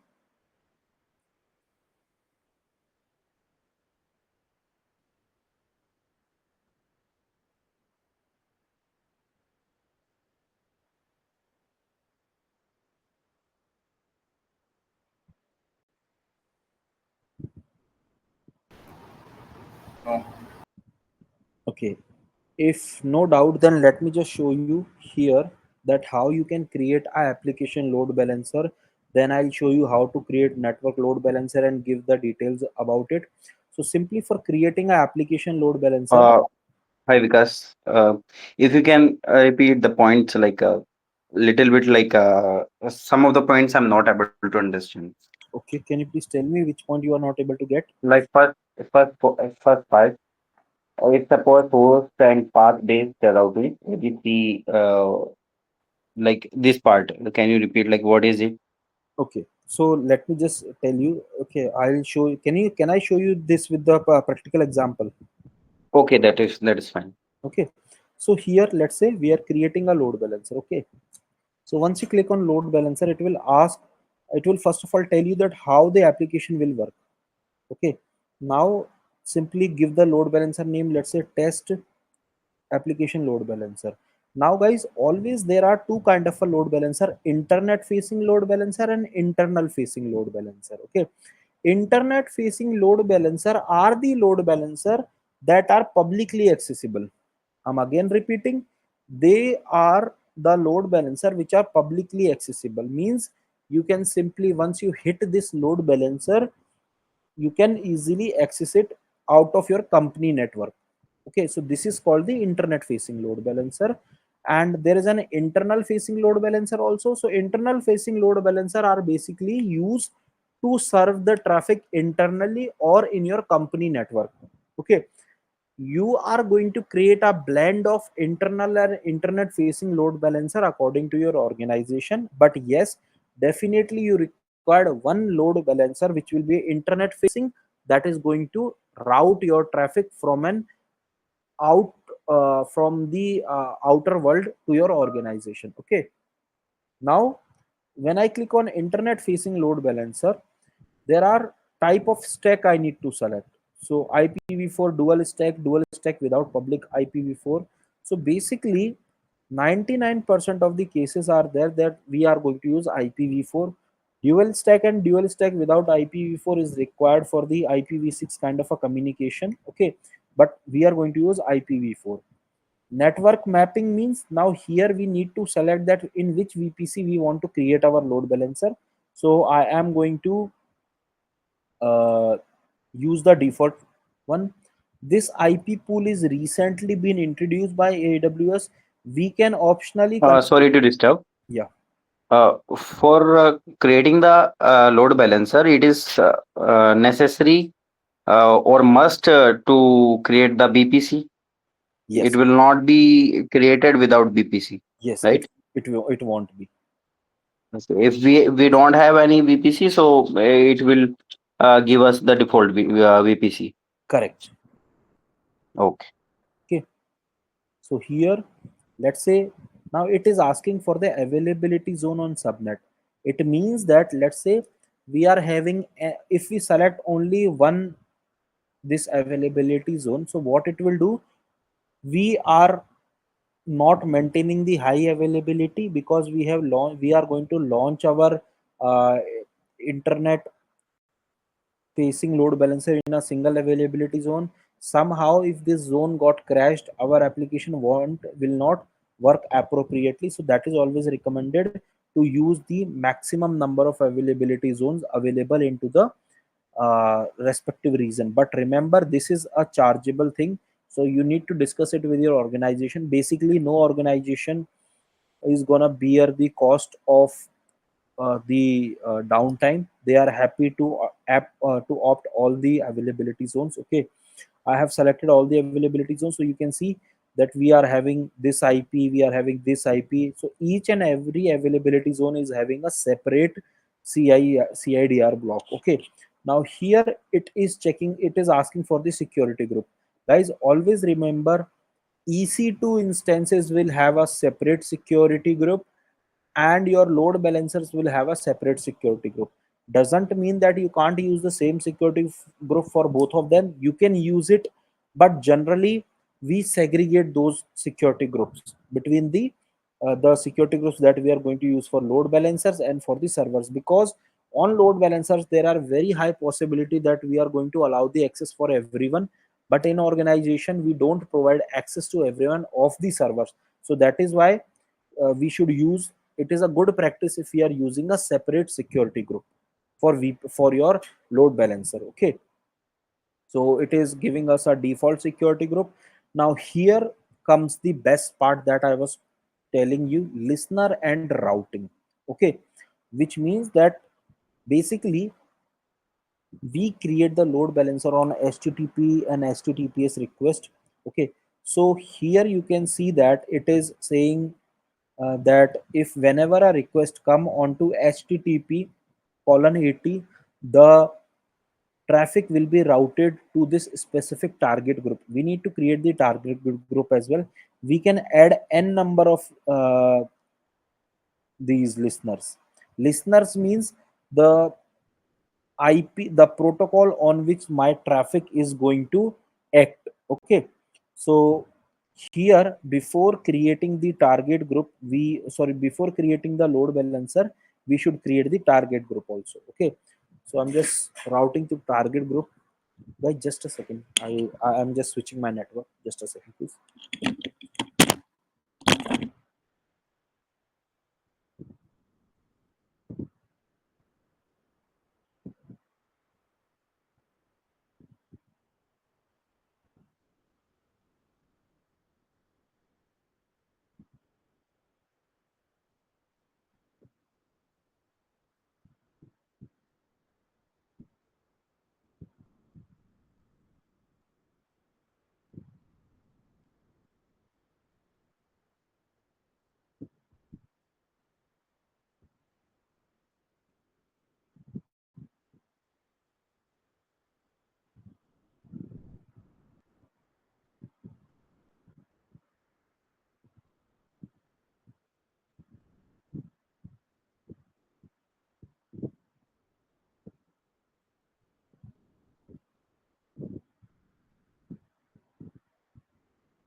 Okay, so let me just create a target group for you.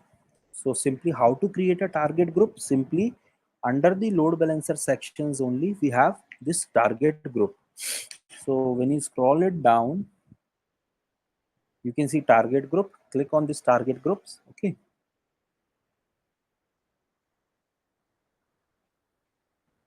Target groups are security groups only, right? No, target group is the end target that to which target you want to route your traffic. Security group is a virtual firewall. Target group will be your these targets. Target group will be your these targets that where your request should land or how your request should land.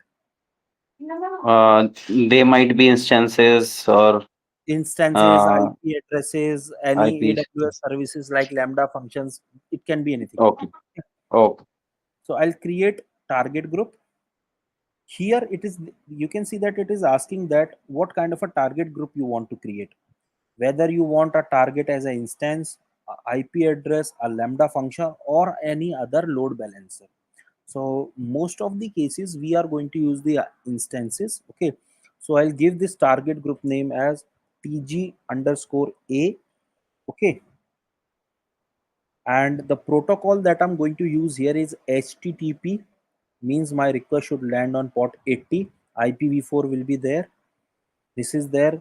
Protocol version is http1, http2, and grpc. So basically grpc protocol is being used when you are managing the containers. Okay, http request basically is used when you are going to use the http protocol. Okay, and this http2 protocol will be used when you are managing the http as well as the grpc. So basically we generally use the http one for the load balancers. Now health check, what does this mean by health check? That this is basically a default path, okay, of your target to check that whether the respective target is having the respective uh, or whether on the respective target is request is landing on this path or not. Okay, so it you need to verify that what is the health check path from the developer, because as being a DevOps engineer you cannot say that my health check part should be this, because it varies from the application to application. Okay, now I'll click on next. So it is asking that, okay, instead of hyphen I Yes, I do have one doubt on the path you have I'm mentioned. getting So, very low voice of yours. Can you please repeat? hello.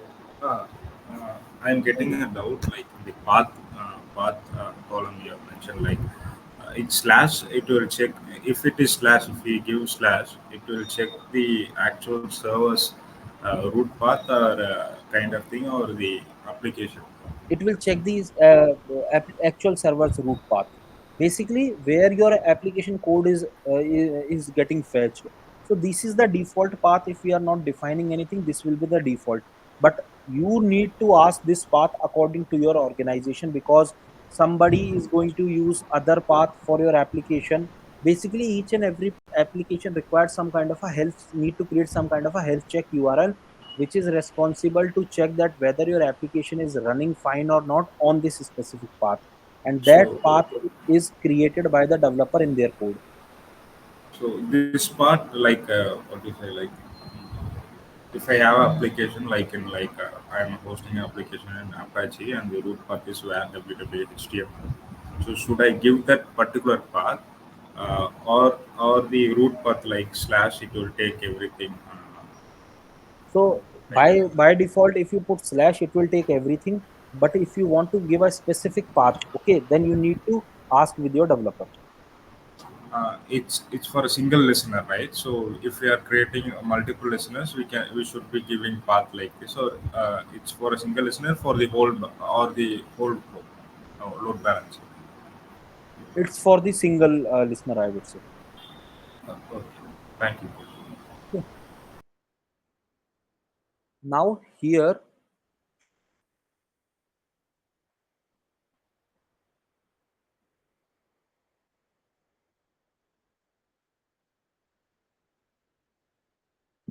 this is done.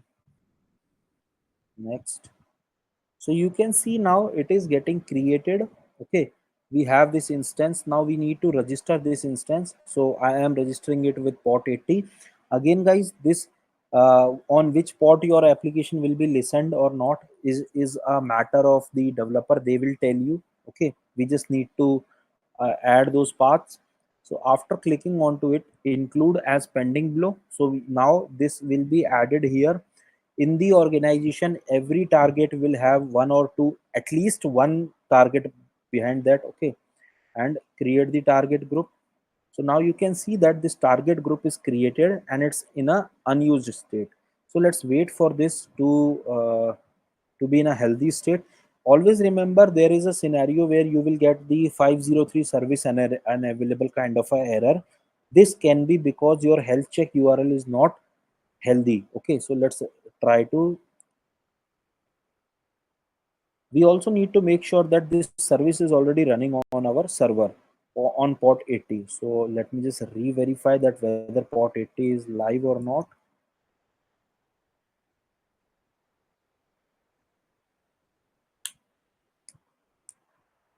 Okay, so netstat GNLP port 80 is live. Okay,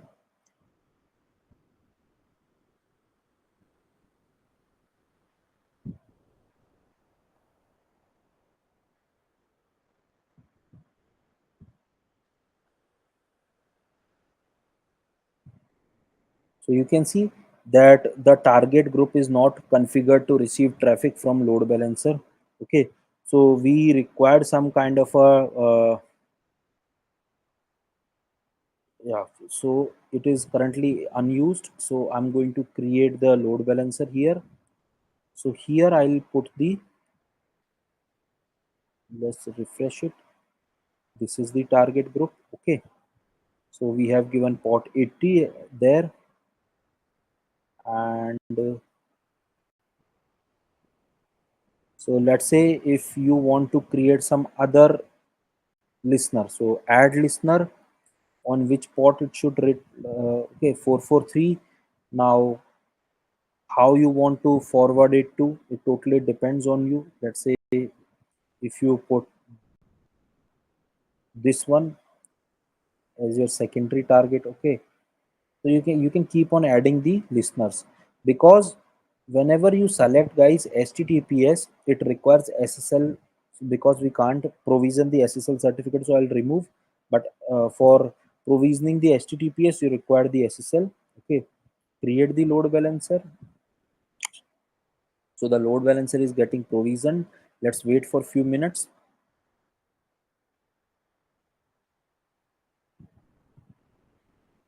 So here you can see that forward the target group to this. This is one of the rules we have created. Basically, these rules are responsible for managing the traffic. So if I want to add a rule, okay, so simply just mention the condition. Let's say if the path is something slash test, okay, then forward now. What is this path means? Path, let's say if you use www.paytm.com, something like this. Okay, now actually this is the URL, so this is actually in the backend it is like this. But once Mm-hmm. you click on this mobile recharge, so you can see it goes to slash recharge, correct? When you click on Yes. electricity, it is going to slash electricity. So this is the path that we are defining into this rule. So let's say if something goes to Okay. slash recharge. Okay, Okay. I have mentioned it here. Let's say slash recharge. So what my load balancer will do, I'll select the target which will have all the respective servers related Mm-hmm. to recharge application. Okay, and the respective, whenever anybody clicks on this, let's say somebody clicks on this recharge, so here you can see it is getting slash recharge. So in the background, what my load balancer is actually going to do, it will I'll show you in a better way. So we can select different instances also for slash recharge Yes, so let's say or your page, slash. Mhm. this is your, let's say these are your four applications. Okay, this is your application one, two, three. Your all servers are behind this load balancer. Okay, this is your load balancer, these are your EC2 instances. Now your this EC2 instance is related to the recharge. Okay, this is related to the bill payment, this is related to the fastag, something like this. Okay, and this is related to the tickets.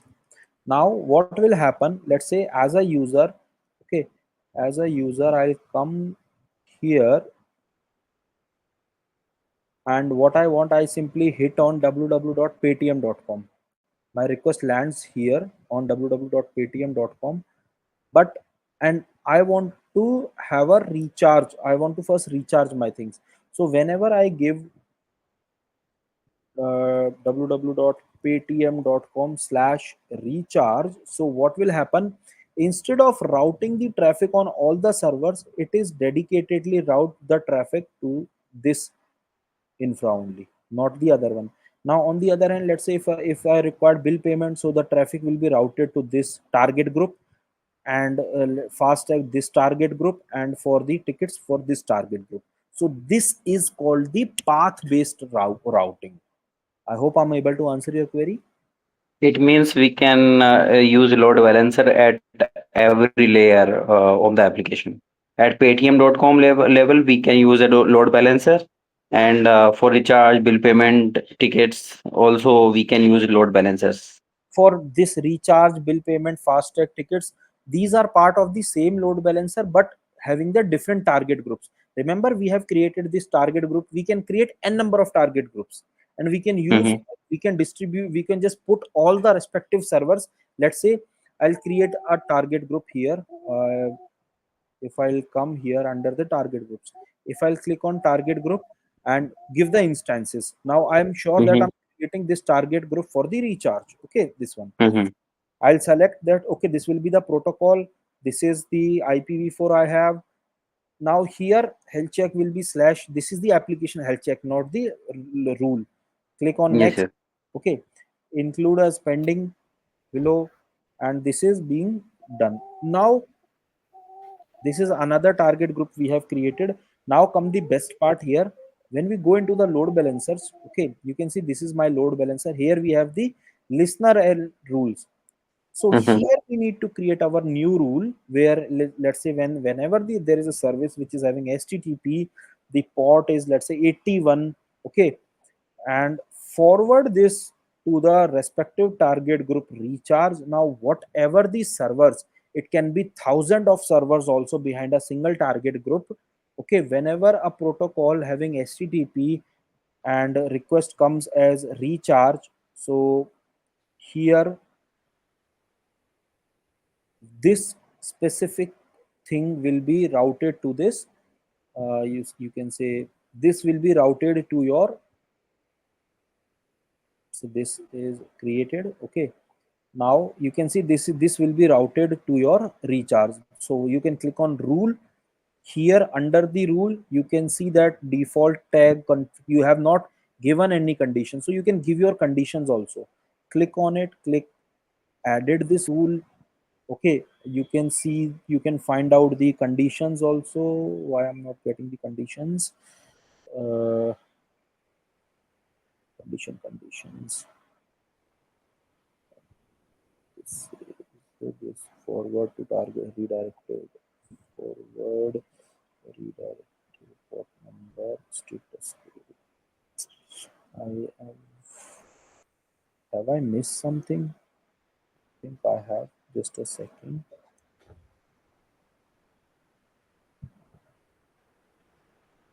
So I'm trying to create a load balancer because so it asks for like a certificate mentioning the Yeah, because you certificate. are creating on HTTPS. HTTPS require the certificates. Simply try to create it with HTTP. It won't require. Okay, so under the rules you can see we have given this. Okay, forward to this target group.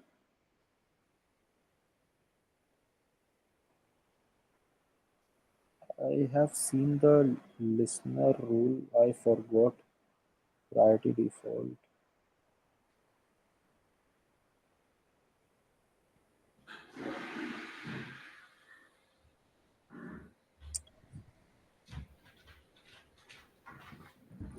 Mm,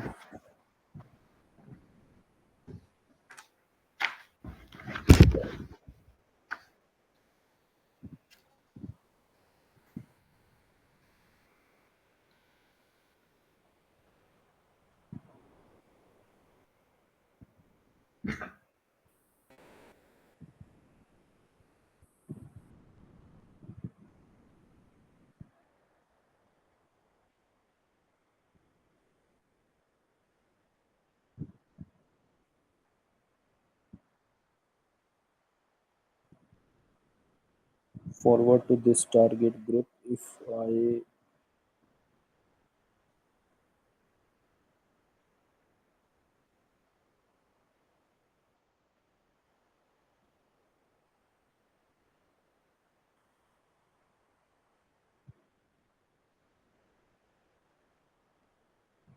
there I have attributes.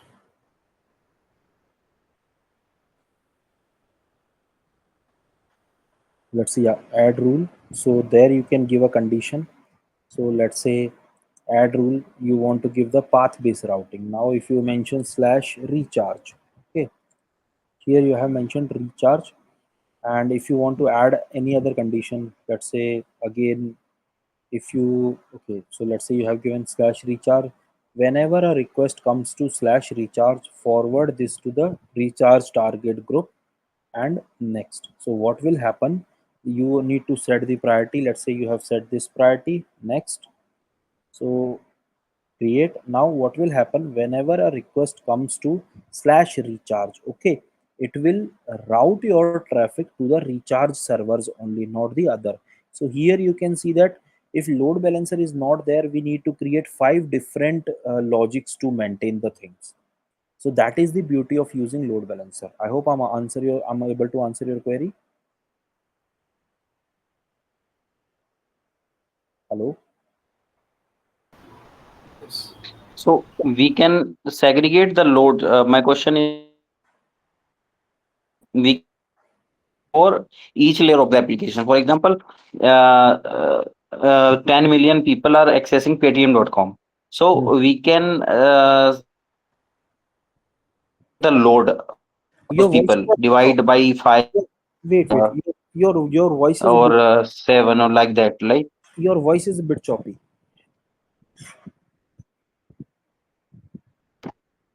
I'm audible now. No, it's still. Is Hello. it? I'm getting this is distorted voice only for me or for everyone. Hello. I think it's for everyone. Yeah. So yeah, you can answer. You can ask your query. Yeah. I let me just try to get the things. Yeah. Hello.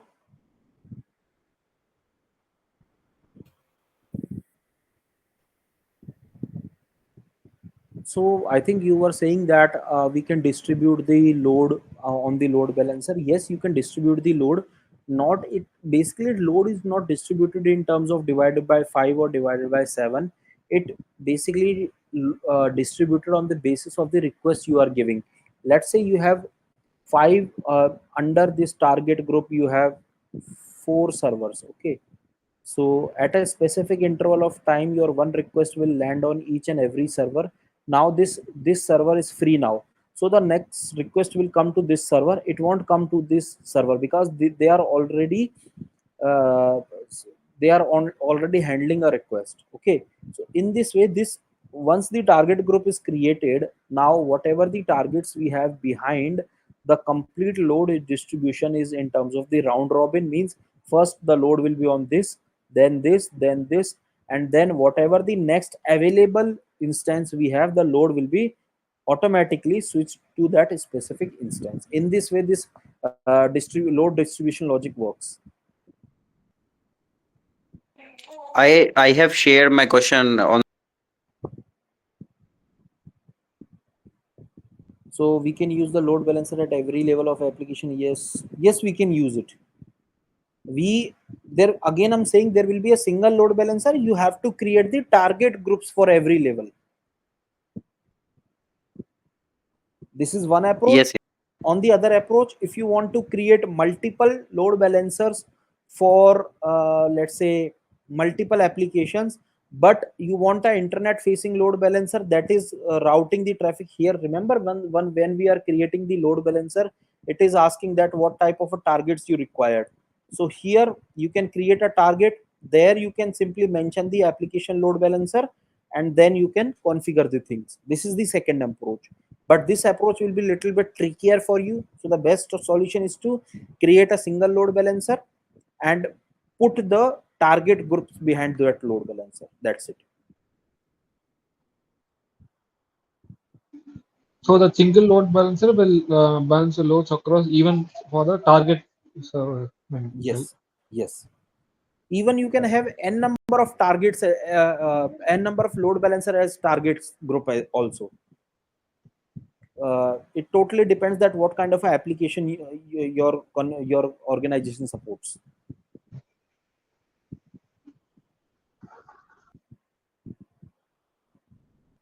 Because in my scenario, in my organization, I have in my experience, I have worked with all 4 type of configurations.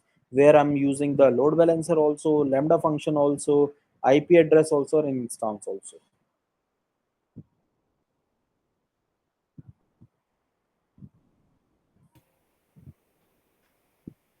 Because I have a question. Yes.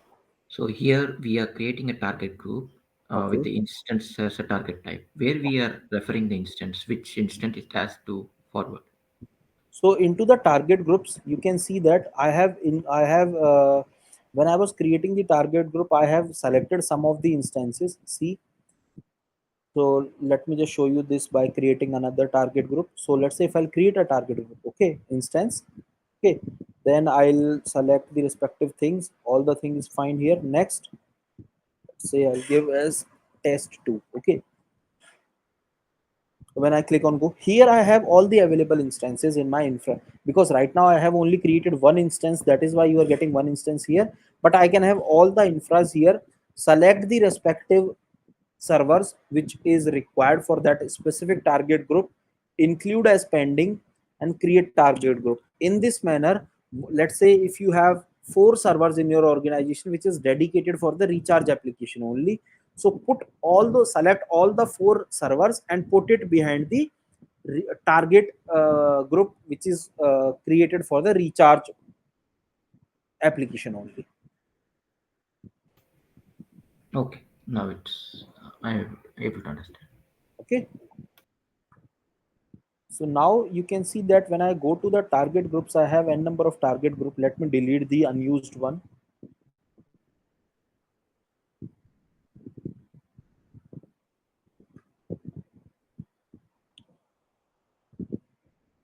So those targets groups are deleted. Now I'll go to the load balancer. You can see that under my load balancer is active. Okay, and everything is working fine. Listener rule is there. So whenever a request come to, there are 2 rules created for this. I'll delete this rule HTTP one because this is not required for me. Uh, I'll delete it after some time. Yeah, so here you can see I have 2 different rules. So I'll delete this rule because I don't want this rule. Confirm,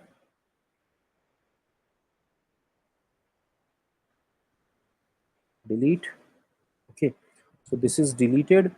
Now you can, you before checking your application, you need to verify that your respective target group is healthy, your respective servers are healthy or not. So this was the target group that we have created. Simply click on it.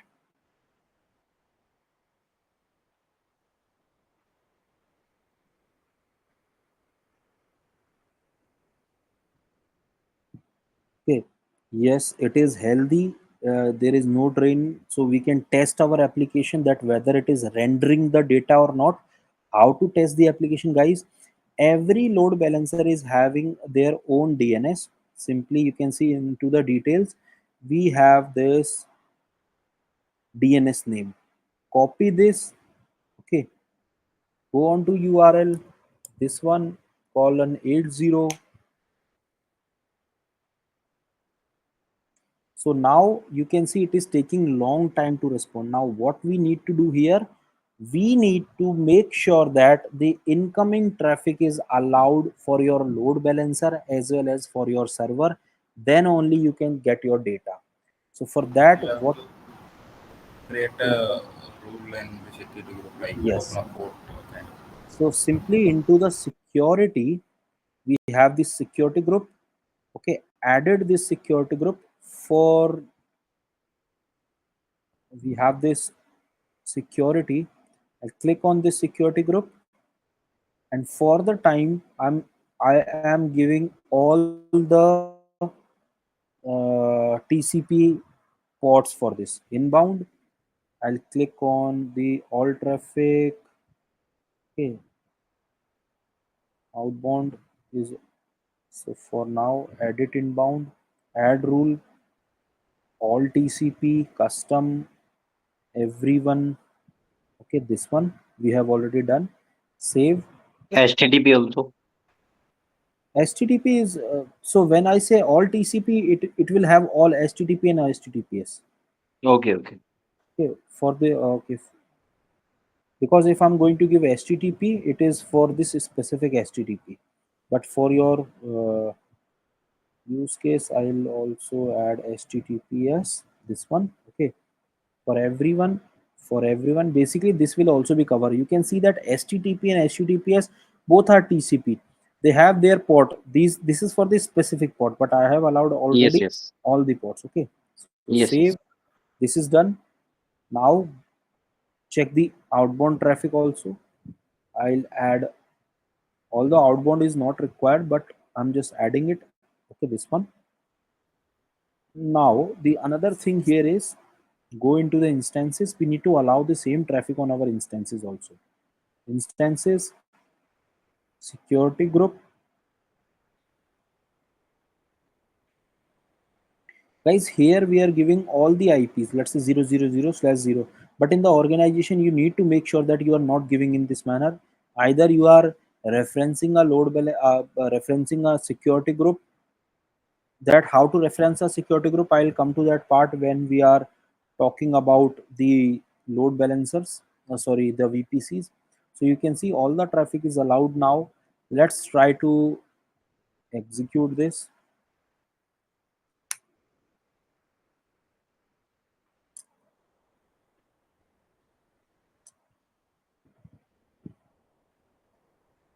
So now it is connection refuse. Earlier it was, you can see, earlier it was the timeout, so it will take some time. Okay, leave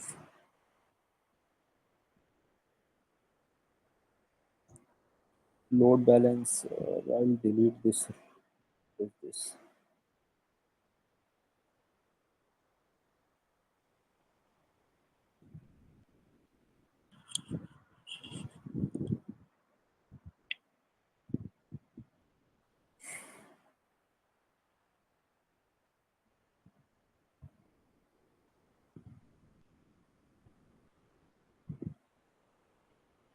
Let's wait for few minutes.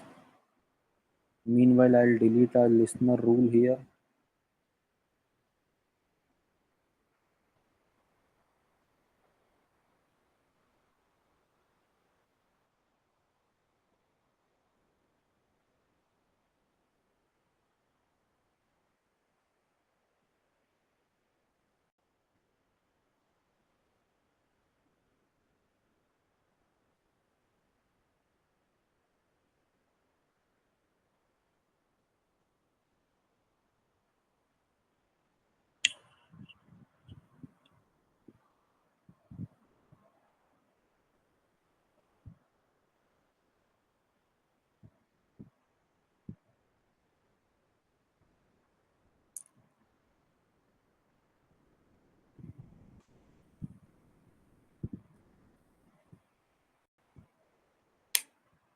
See, the page is rendering with hello world.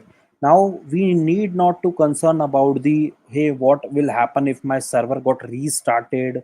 Will it render the data or not? You need not to worry about it. I'll show you that also, because now we are dealing with the instance, not with the IP address. So if I'll stop this, okay,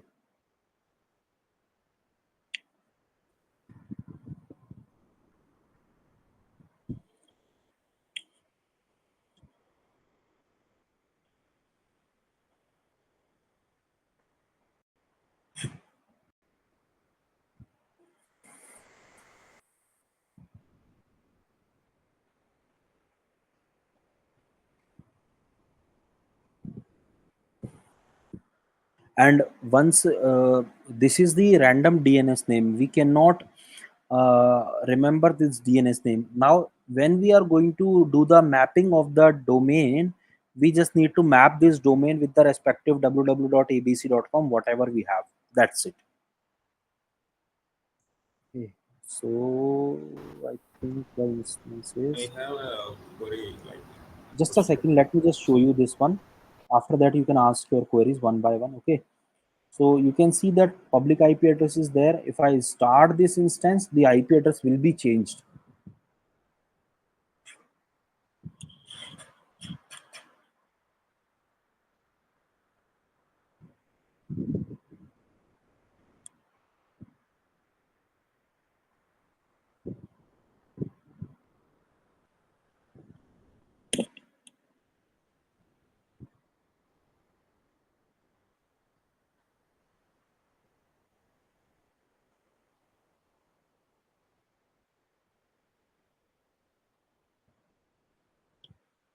So the server is started. Let's wait for this 2 by 2 check to come up. Let's wait for a minute also.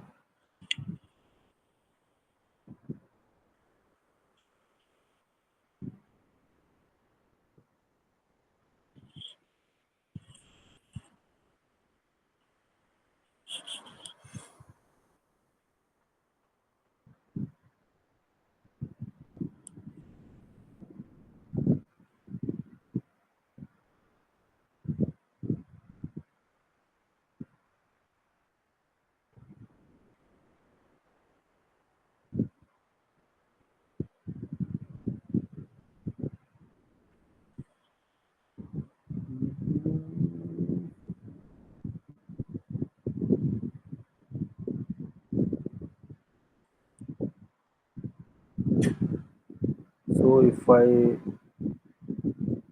so you can see bad gateway. The reason is because still our instance is not completely ready.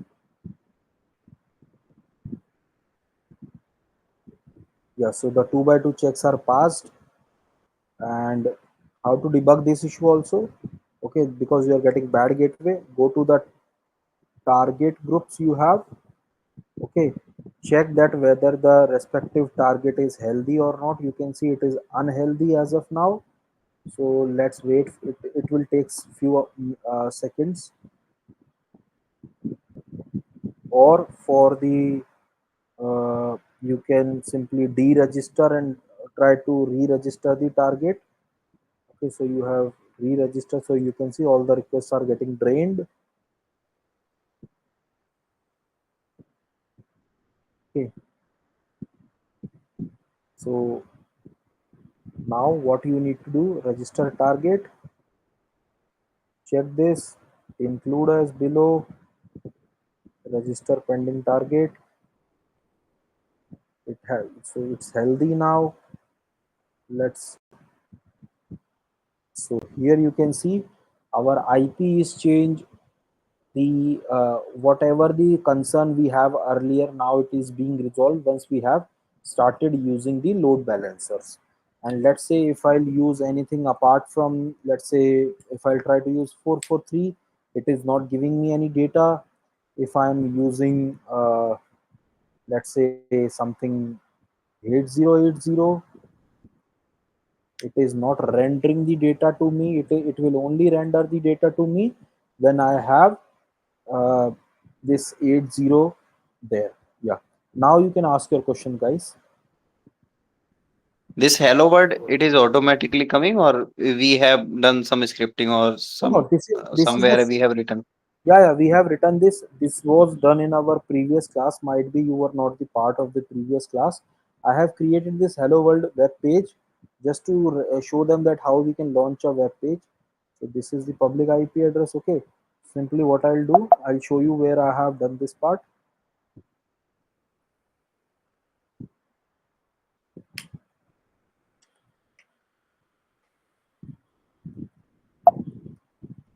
So cd where www html, there we have a file which is called the index.html. Okay, so once you check this hello world is getting rendered from here. Okay.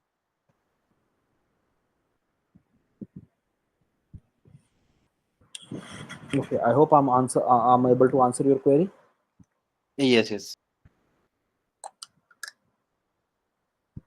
Yeah, guys, any other questions you have? Yeah, because I have one query. Yeah. So now we have exposed the DNS of a load balancer. Okay. But in actual scenario, we won't expose the load balancer. We expose the load balancer DNS, or we will expose the web server DNS. So www.paytm.com is a web server DNS, right? Correct. DNS of a web server or a load balancer it's a DNS. it's a web server, it's a DNS name. Okay, so right now because we have not talked about route 53, so that is why, and we don't have a specific you can say the Yeah, domain name yeah. registered with us. That is why I have just shown you with this example. So once we We come have to up to map the that. Uh, we have to map the DNS in the A record and route 50, right? correct. So once we come to the chapter of the Route 53 where we are going to map the DNS, I'll show you that instead of this load balancer, we are simply going to work with the DNS, because in the real time scenario, we directly not expose the load balancers. Okay. So we will expose the web server DNS, then it will automatically route the request to the load balancer. Yes. Okay. I have a question. Because so in my scenario, so I have seen load balancers. They are using like two rules, two listeners. One is 80 and one is 443. The first 80 rule also has some host headers, and they have mapped their example.com and moving like routing to the 443 listener. So why do they do that? Like from 83, they are getting and they're forwarding to the another listener like 443. So they are doing it as per their application. Let's say whenever a request comes to 80, it should route to 443. Why?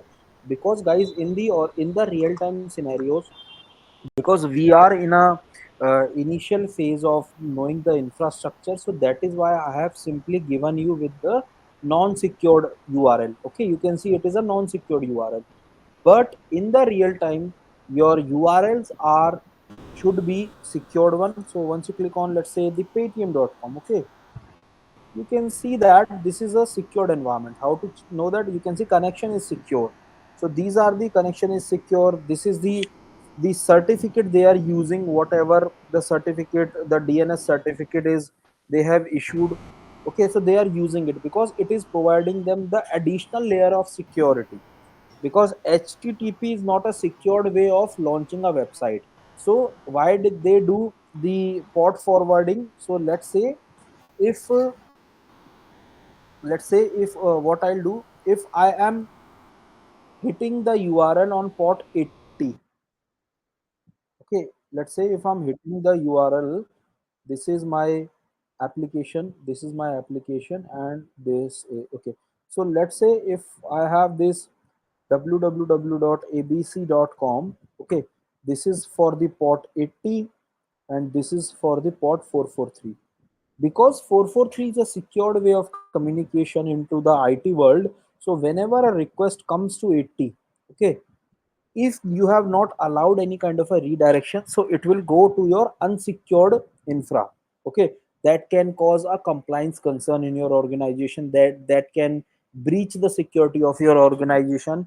So for the security perspective, we always enable the redirection rule. Let's say if someone or unintentionally try to hit port 80, okay, so instead of although the request will go onto this server, but it will be routed to the 443 environment. Why? Because this is the secured way of communication. For an example, you can see that right now I'm hitting https paytm. So if I hit this http colon paytm.com, is actually I'm hitting it on port 80. So once I click on it, you can see that although I have given the URL as HTTP, it is redirect to HTTPS by default.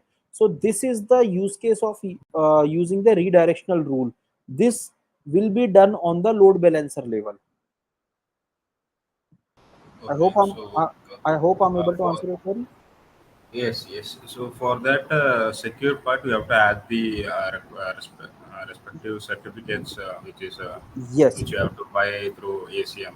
Okay, request through ACM. from Okay. ACM Now, or from any vendor that you are managing your certificates. You need to buy those certificates, import those certificates. That is a complete part of the end of the AWS, I would say. Import those certificate and use those certificate to make your load balancers and your infras as a secured one. yeah, Vikash, I got it. Thanks.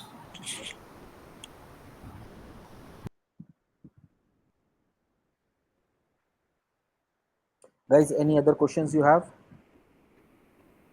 One more question, because Yeah, it's the same, but so regarding the firewall, so should I open the firewall for the load balancer or for the web server?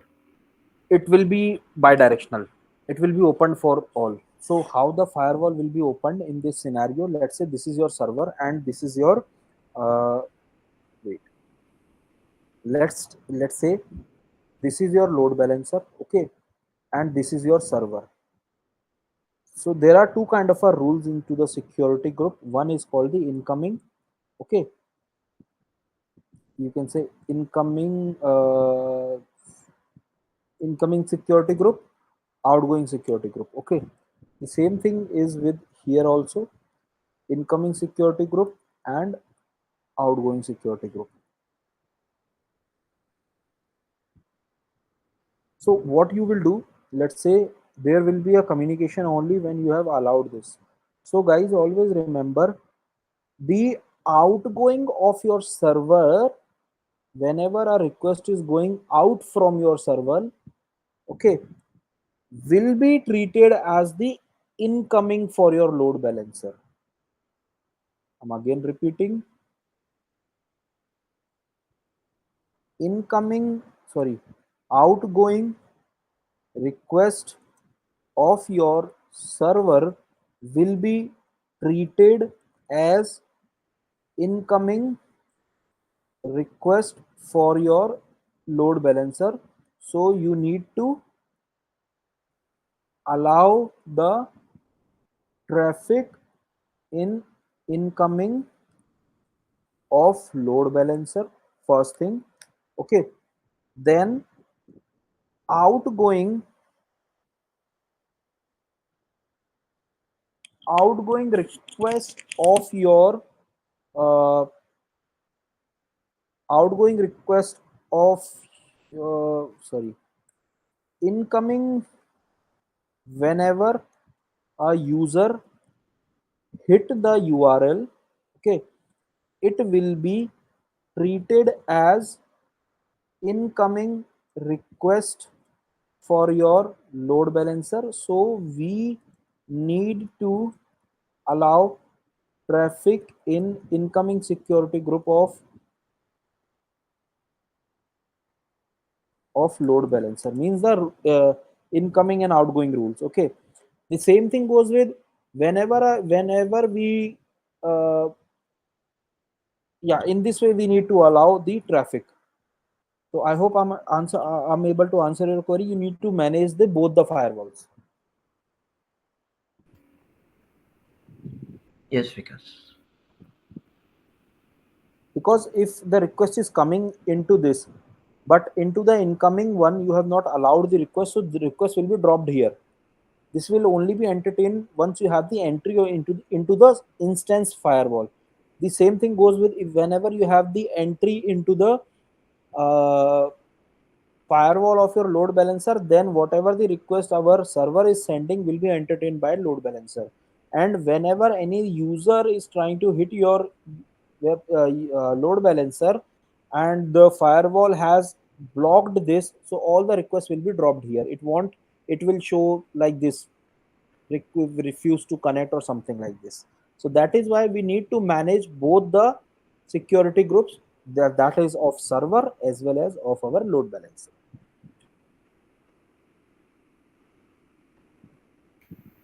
Okay, the same question again.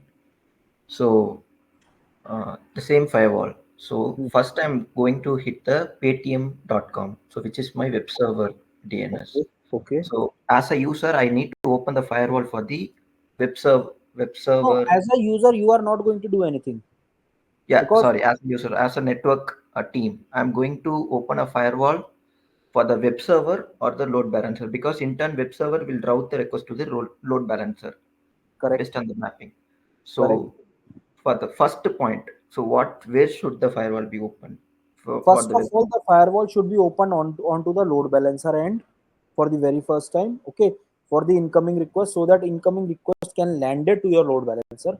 This is the first thing. Second thing, this is the part one. Okay. Second, the request should be opened on the load balancer to have a communication with your web servers. This is the second part. And the third part is another firewall or another, the firewall rules should be enabled between your load balancer and your web server to have the bi-directional communication. That's it. Okay. So even if I hit the web server, it will directly route to the load balancer. So I need to first entry point should Okay, be the. as being a user, how can you direct hit the web server? Please tell me. No, I'm saying that web server DNS name. DNS, okay. DNS name is something different. Web server is your EC2 instances. Okay. Okay. At the DNS level, you need not to do anything. Okay. You just need to give your load balancer entry. Let's say this is our load balancer. Okay.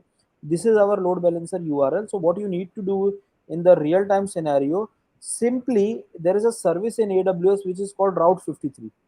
Mm. Okay, which is, or whatever the DNS registrar you are using. Into that there is a thing which is called hosted zone or DNS record. Okay, which is called DNS record. So you need to make a type entry, sorry, cname entry. Cname entry. Okay, cname is whenever you are mapping one name with the another name. So you need to map the cname entry of the load balancer, this one. Okay, with www.abc.com. That's it. Then you need not to do anything. Rest of the things, whatever the firewalls rules you have implemented onto the load balancer or onto the EC2 instances, those are going to entertain your request. Okay, now understood. Okay. For now, guys, forget about the DNS. You just need to focus on onto the load balancer URL. Related to DNS, we will come to the part of the Route 53. Okay.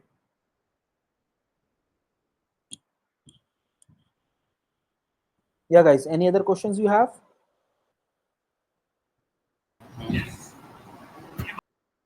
Yes, Veer, please tell me. I said no. Okay. So, anyone is having any other question, guys? If you feel that my pitch is bit faster or you are not able to get the things, you can stop me at that time. You can ask n number of times, guys. I'm happy to answer because I always like to give the session whenever it is an interactive session.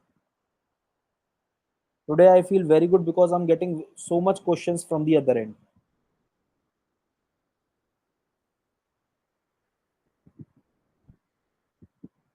Okay, if no doubts, then let's do one thing. Let's stop our session here today because we have talked about the application load balancer part today. Tomorrow we are going to talk about the rest of the load balancer, and I'll also tomorrow I'll also show you that how you can uh, create your web servers with the help of a load balancer, and you can render us a complete website. Okay, and that website will be accessible by everyone across the globe. And once we start doing the VPC part where we are going to create our own network, our own infrastructure, then the complete thing will be not complete, but yes, there will be a blend of the public and private network topologies we are going to use there. Okay. Okay, guys, thank you. Thank you.